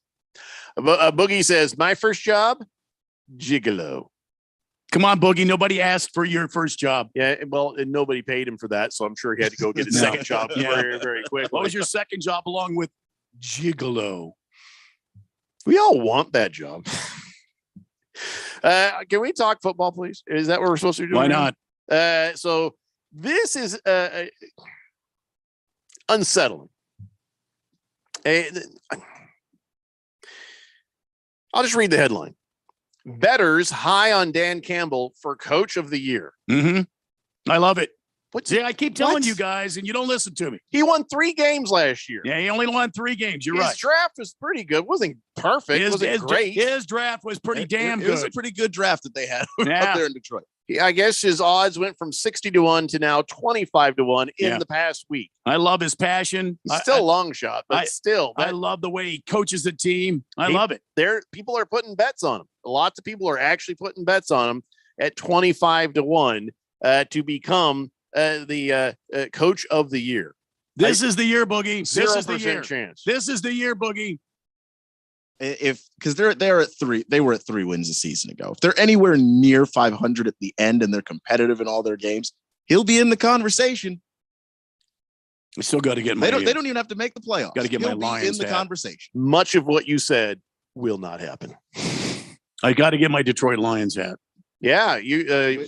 How does that work? You got to wear it for the season, for the whole season. Yeah, I believe so. Yeah. Mm-hmm. Hefty Lefty says NFL quarterback news: Patrick Mahomes was not at the Miami F1 race this weekend. Paulo Blanchero was there and was mistaken for him by that announcer guy. I can't remember that guy's name. Mm-hmm. That's great, Hefty Lefty. Glad you texted that again today. Good Cat says, no, they had a policy that if a biscuit or any food is consumed without paying, you'd be immediately fired. Seriously? You couldn't eat any of the Red Lobster biscuits or shrimp? You got an employee discount, though. Come on. That just seems like... Yeah, I'm not going to lie. It's cruel. The Domino's was a similar way. We had a 15% employee discount, but... When I was a daytime guy at the McDonald's at 59th and Thomas, I ate quite well. Thank you. The manager didn't give a rip either. I know, but it seems I made up sandwiches. You know, the double quarter pounder was my invention because I was doing it way before McDonald's thought about it. The double quarter pounder was mine. You got a cool manager. I guess the Red Lobster is full of fascists. How do you not let a guy just have it? Because listen, you eat a couple of them biscuits, you're good. You're not sitting there just. Oh, those biscuits are amazing. Yeah, they're great, but they're also filling. Your mouth gets dry, and you're kind of like, not if you do it right. Not if they're warm right out of the oven. Miss Kim makes those biscuits, by the way. Oh, really? The exact duplicates? Mm-hmm. Ooh, got to get that recipe, man. Maybe now that we're starting to show up again, circle around the old. Home nest here. This will be my last day. Boogie says, go Dan Campbell. Yeah. Fighting kneecaps, taking names. Yeah, man. Sure, but he will not win Coach of the Year. I'll even make a bet right now with anybody who wants it. Dan Campbell will not be Coach of the Year. 0% chance. Big George says, "Dear God, Randy worked at McDonald's at 59th Avenue in Thomas. Yeah. How did you survive? That's a horrible neighborhood." It is now, but back in the day, I was happy. I was right out of high school, and I was slinging burgers during the day and working in radio on the weekends. With the best skin ever. I always smelled like onions, though. I figured you always smell like the grease trap. No, working at McDonald's. No, the grease trap. It wasn't it. It was the dehydrated onions because you had to. You hate onions too. I hate onions. Yeah, but you had to go in there and you had to dehydrate the onions. King Kitten says, "When I worked at Sizzler and then at In-N-Out Burger, free meal every shift." Wow, there you go. That's the way to go. Screw you, Red Lobster. I'm going to Sizzler where they take care of their people. Hefty Lefty says, "That resent crap. I need to." Resent. He says, "I got to restart my phone." He says, "I didn't try to resend it today." Yeah, that's from yesterday. I remember seeing it and passing on it yesterday like I should have today. Good Cat says, "Employee discount, yes, but to be honest, 100% would not eat at Red Lobster to save my life. If y'all see how the food's being made, you'd avoid it at all costs too." Oh boy. That's the kind of stuff that gets people sued, Good Cat. I think maybe it's a good time for a break. When we come back, it's time for On This Date in Big George's Sports History. It's a daily blender here on 1580, The Fanatic. When you run a business, you need to be in control. And while you can't control everything that happens in the world of business, you can definitely take control of your utility expenses with the help of Harmon Solar. Give them a call and see how your company can save up to 80% on that monthly electric bill with zero down and no payments for 12 months. Harmon Solar is a local family-owned company that uses top-of-the-line equipment. Call Harmon Solar, 800-281-3189. That's 800-281-3189. Or go to harmonsolar.com. NASCAR Championship weekend is back at Phoenix Raceway. Drivers will pull it all on the line to claim NASCAR greatness. The Truck Series Championship kick things off Friday night under the lights. We're going to tear it up tonight. Followed by an action-packed Saturday, where fans will witness an ARCA and Xfinity Series Championship doubleheader. Yes! Don't miss out on the action November 4th and 5th. Get your tickets now for NASCAR Championship weekend at PhoenixRaceway.com or call 866-408-RACE. Straight Talk Wireless now has the new iPhone 13 with cinematic mode, which lets you focus on what matters. And with Straight Talk, you can focus on getting the best deal. Our Silver Unlimited plan is just $45 a month for unlimited talk, text, and data. And it runs on the largest, most dependable networks, now with nationwide 5G. With the iPhone 13 on Straight Talk, you can share whatever you want, wherever you want. Straight Talk Wireless. 5G capable device required. Actual availability, coverage, and speed may vary. See terms and conditions at straighttalk.com. Come join the fun as Kasai Japanese Steakhouse presents its first annual Fire and Fairways charity golf tournament, Monday morning, June 6th at Silverado Golf Club in Scottsdale. Proceeds go to support Arizonans for Children, helping foster kids since 2002. Entries just $150, includes contests, prizes, raffles, plus a fabulous lunch and drink celebration at Kasai Japanese Steakhouse in Scottsdale. You can help. They need sponsors, golfers, and prize donations. And you can win a 2-year car lease from Coulter Cadillac. Go to fireandfairways.com. That's fireandfairways.com today. Medical data brought to you from Summit Male Medical Center. Over half of the guys over the age of 45 have some type of erectile dysfunction. If you fall into this category, you are obviously not alone. Don't worry about it. Do something about it. Call Summit Male Medical at 480-398-1000. Let our Arizona licensed doctors and all male medical staff using FDA-approved medication help you enjoy your life again. We guarantee it. Low testosterone? Common signs are muscle loss, irritability, weight gain, decreased libido. Our testosterone therapy will turn you around. Discreet, professional, and we are successful. Don't let getting older get you down. Call today, 480-398-1000. That's 480-398-1000. Or go to summitmalemedical.com. What are you waiting for? Call today. 480-398-1000. 1580 The Fanatic. And at 1580thefanatic.com. Your home for sports.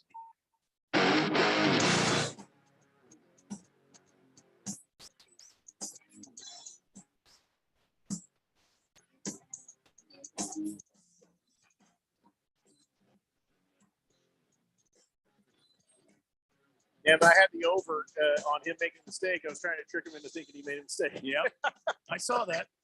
He did not buy it for a second. I think Keon has been here long enough to know you by now. Yeah, I saw you moving your mouth, and I just looked down at the lights, and I was like, nope, not gonna fall for that one. So before the show, poor Keon, not used to us being in studio, I had the over under on him screwing up at 1.5, and he definitely got the under. He has not made a mistake today. So congratulations to Keon on that. Yeah. And what really got him screwed up is the times where one of us would be here and one of us wouldn't, because then it would split the board for him. And he, was like, wait, is that Jeffrey here? Is that Randy here? Which channel is who's on what? So, all right, fair enough. Good job. You win. I 1.5, I actually was going to set it at 2, but he's right. I lowered the line. He did. He personally lowered the line. I took the under, Keon. Let it be known. I took the under. You did. I heard that. Yeah, but nobody had money on it. So you're just sort of. It's just about. You were kissing ass, so you'd make sure your microphone was louder than mine. No.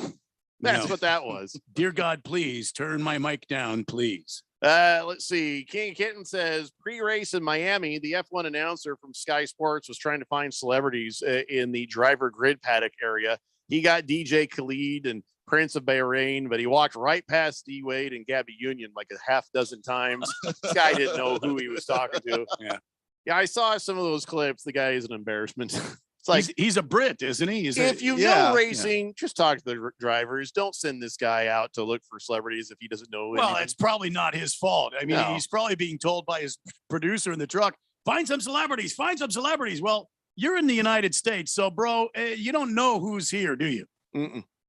Although, most of our celebrities are their celebrities too. I don't know. Swave Dave says, my first job working was for my dad, who's a chef. I could do prime rib anytime. I was a skinny kid. I was like, what, you trying to fatten me up? Kids should always know we are trying to fatten you up for sale. Because if we got a good price, your ass is gone. Yep. That's all of us. That's the way it is. If somebody wants to eat you, we're selling you. Mm-hmm. Boogie says, what was my second job? Automatic toll booth operator. You're just so full of crap, Boogie. Big George says, true, back in the 1940s and 50s, that was a nice neighborhood over there, 59th Avenue in Thomas. Yeah, 40s and 50s. Yeah, thanks, George. Yeah. Mm-hmm. George is, I think George has been drinking. I think we might be finding out that George is kind of. Is he in town this week? Is this the week he was in town? That was last week, but now he's a mean drunk in Carlsbad, California, I think. I think the pressure of fatherhood and being married's gotten to him. Yeah. You don't even want to know what he texted in earlier. I can't read that. Oh, boy. That was bad. Ladies and gentlemen, it is time now for On This Date in Big Cranky George's history. Big Creepy George's history. Back in the year 1977, Ted Turner, owner of the Atlanta Braves, took over as manager with his team in the midst of a 16-game losing streak. Despite a complete game from future Hall of Famer Phil Niekro and a cunning decision from Turner to pinch hit Darrell Chaney in the ninth inning, Atlanta fell 2-1 to Pittsburgh Pirates, 17th straight defeat. And the next day, the National League president's like, oh, hell no. Charles Chubb Feeney says, Turner violated a rule against managers having financial stake in the team. So you got to get Dave Bristol back in their stat. And so that means that Ted Turner's record as a manager, big old 0-1. And by the way, that was embarrassing. Mm-hmm. And I disagree with Chubb Feeney, though, because why? Doesn't a manager have a financial stake in the team as they are a paid employee? No, he's not. He's not an owner of the team. I think that's a crap rule. If I buy the team, by God, I should be able to do what I want. Yeah, I should be able to pitch. I should be able to. You should work the ticket counter. I should be able to manage the team. You should be able to do whatever you want. You buy like as much money as you spend. Hell yes. I mean, I'm not a big fan of Ted Turner, but still, boy, that'd be great. I mean, if I won the big lottery, the big one. You know, the multi-billion-dollar lottery. If like the Powerball got up to 2 billion, 3 billion, 4 billion. Yeah. If I won it, I would buy the Diamondbacks. I'd buy them. And I'd be like George Steinbrenner. I'd be that just crabby, rusty old, billionaire. I'd have my own box. I'd be phoning the dugout all the time. You're going to bat this guy, and I don't care what the numbers say. There'd be a phone that blinks down there, and everybody knows it's you. Yeah. fire somebody and then don't even remember who you fired. Yeah. So they just come back to work. I'd the go next through day. managers like I change my socks every hour. You tell them when you hire them, say, here's what's going to happen. I'm going to fire you. But stay by the phone because there's a rotation of managers that I will come back around and you're going to get the job again. I would. Oh man, that would be so fun.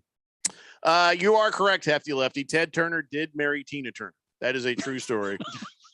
There's no shred of truth. No, it's absolutely true. And that's whatsoever. Chief Skull says, that's my little red bird. Don't make me have crime on the fourth dimension. I know, Chief Skull. That's why I'm saving some of these people from themselves. They don't realize that she may not be 18. And even if she was 25, that's somebody's daughter, you sick bastards. There is a line in the humor sand on this one, and I ain't crossing it. Kiss the Cook says, does Steinbrenner have his own box now? Yes, he's buried in it. or was he baked and shaked? Still, doesn't matter. He has a box. Well, not anymore. If he's baked and shaked and they spread the ashes. I don't know if they, I don't think they did that. You going to get baked and shaked? Yes.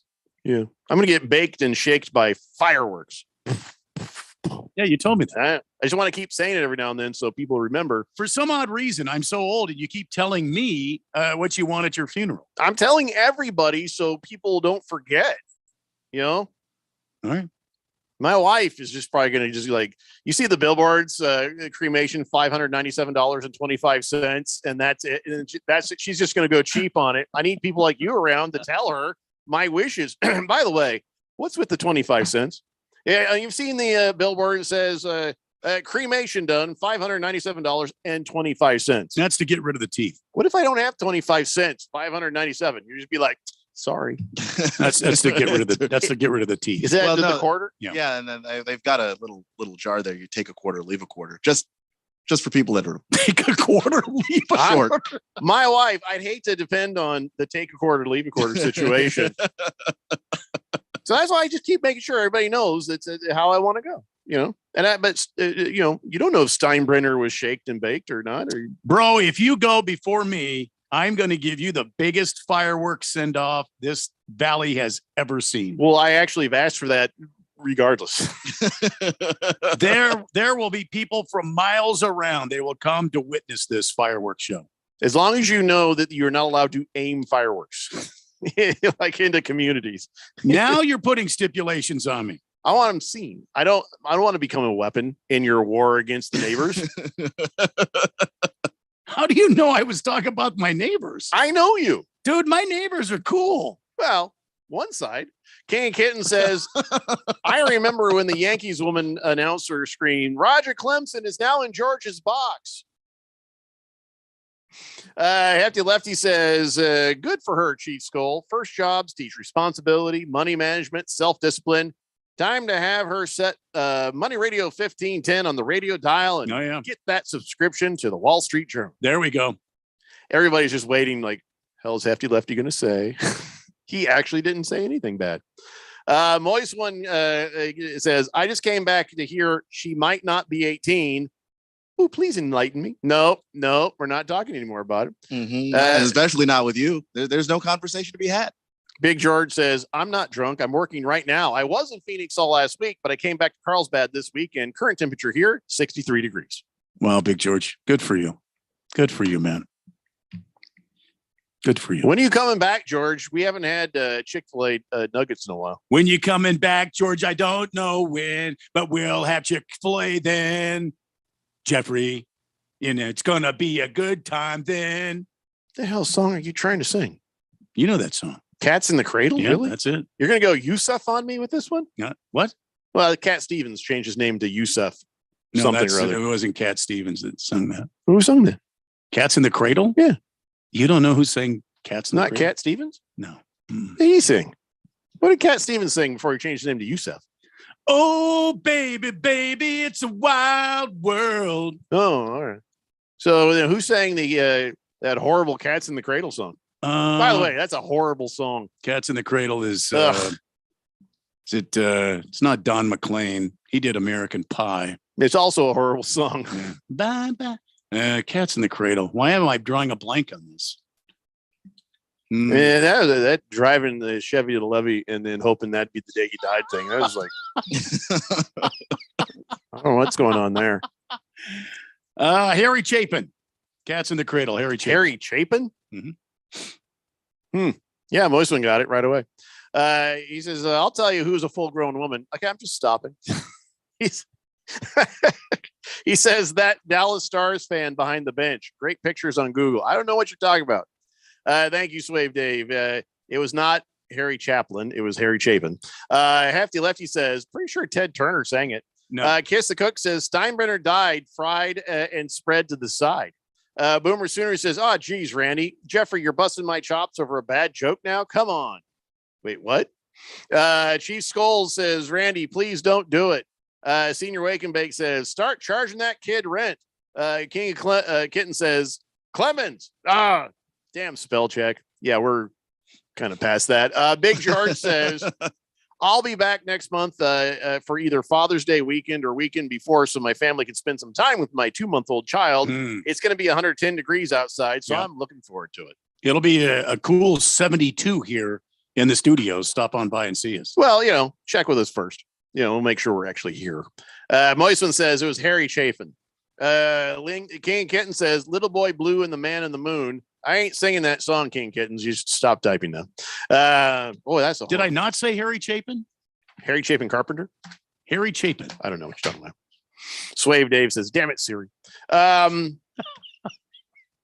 This is really not what I wanted to do for the rest of the show, but I guess that's what we're doing for the rest of the show. And the Cats in the Cradle and the Silver Spoon. I hate that guilt trip song.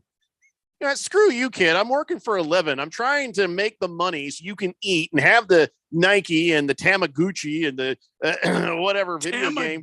Yeah, keep that damn thing alive, except for, because you certainly don't feel the love in my heart alive for you as I work my ass off.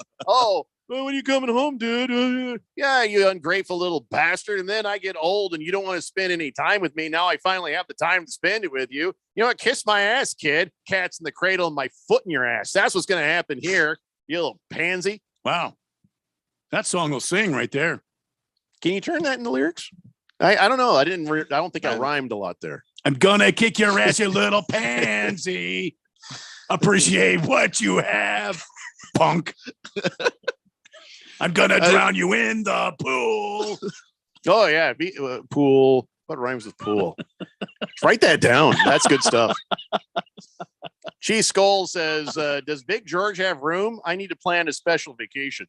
Bruno Baller says, Ugly Kid Joe also did a cover of Cats in the Cradle. That's why he's ugly. Hefty Lefty says, lots of hair does chafing. Boogie says, not enough lotion. I also get some Harry Chapin.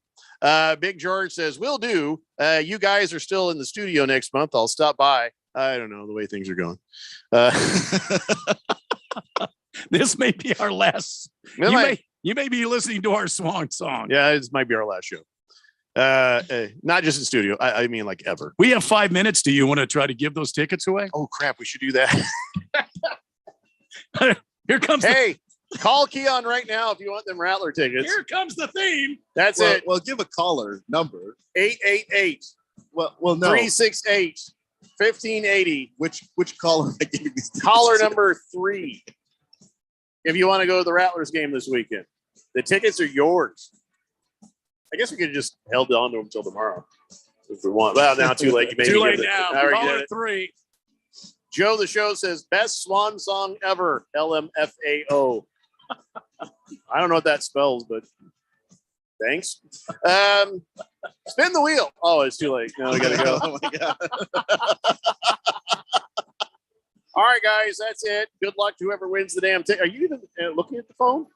Well, I'm trying to make sure we close out here properly, and then I'll get to the I phone. wanted to caller 3 right now. 1.5 over under. Damn it. It's Daily Blender. Bye-bye. This is Aaron Warby, host of the Bulls and the Bears Radio Hour. In the show, we try to teach the tools, rules, and strategies that traders and investors need to do better with their wealth and portfolio.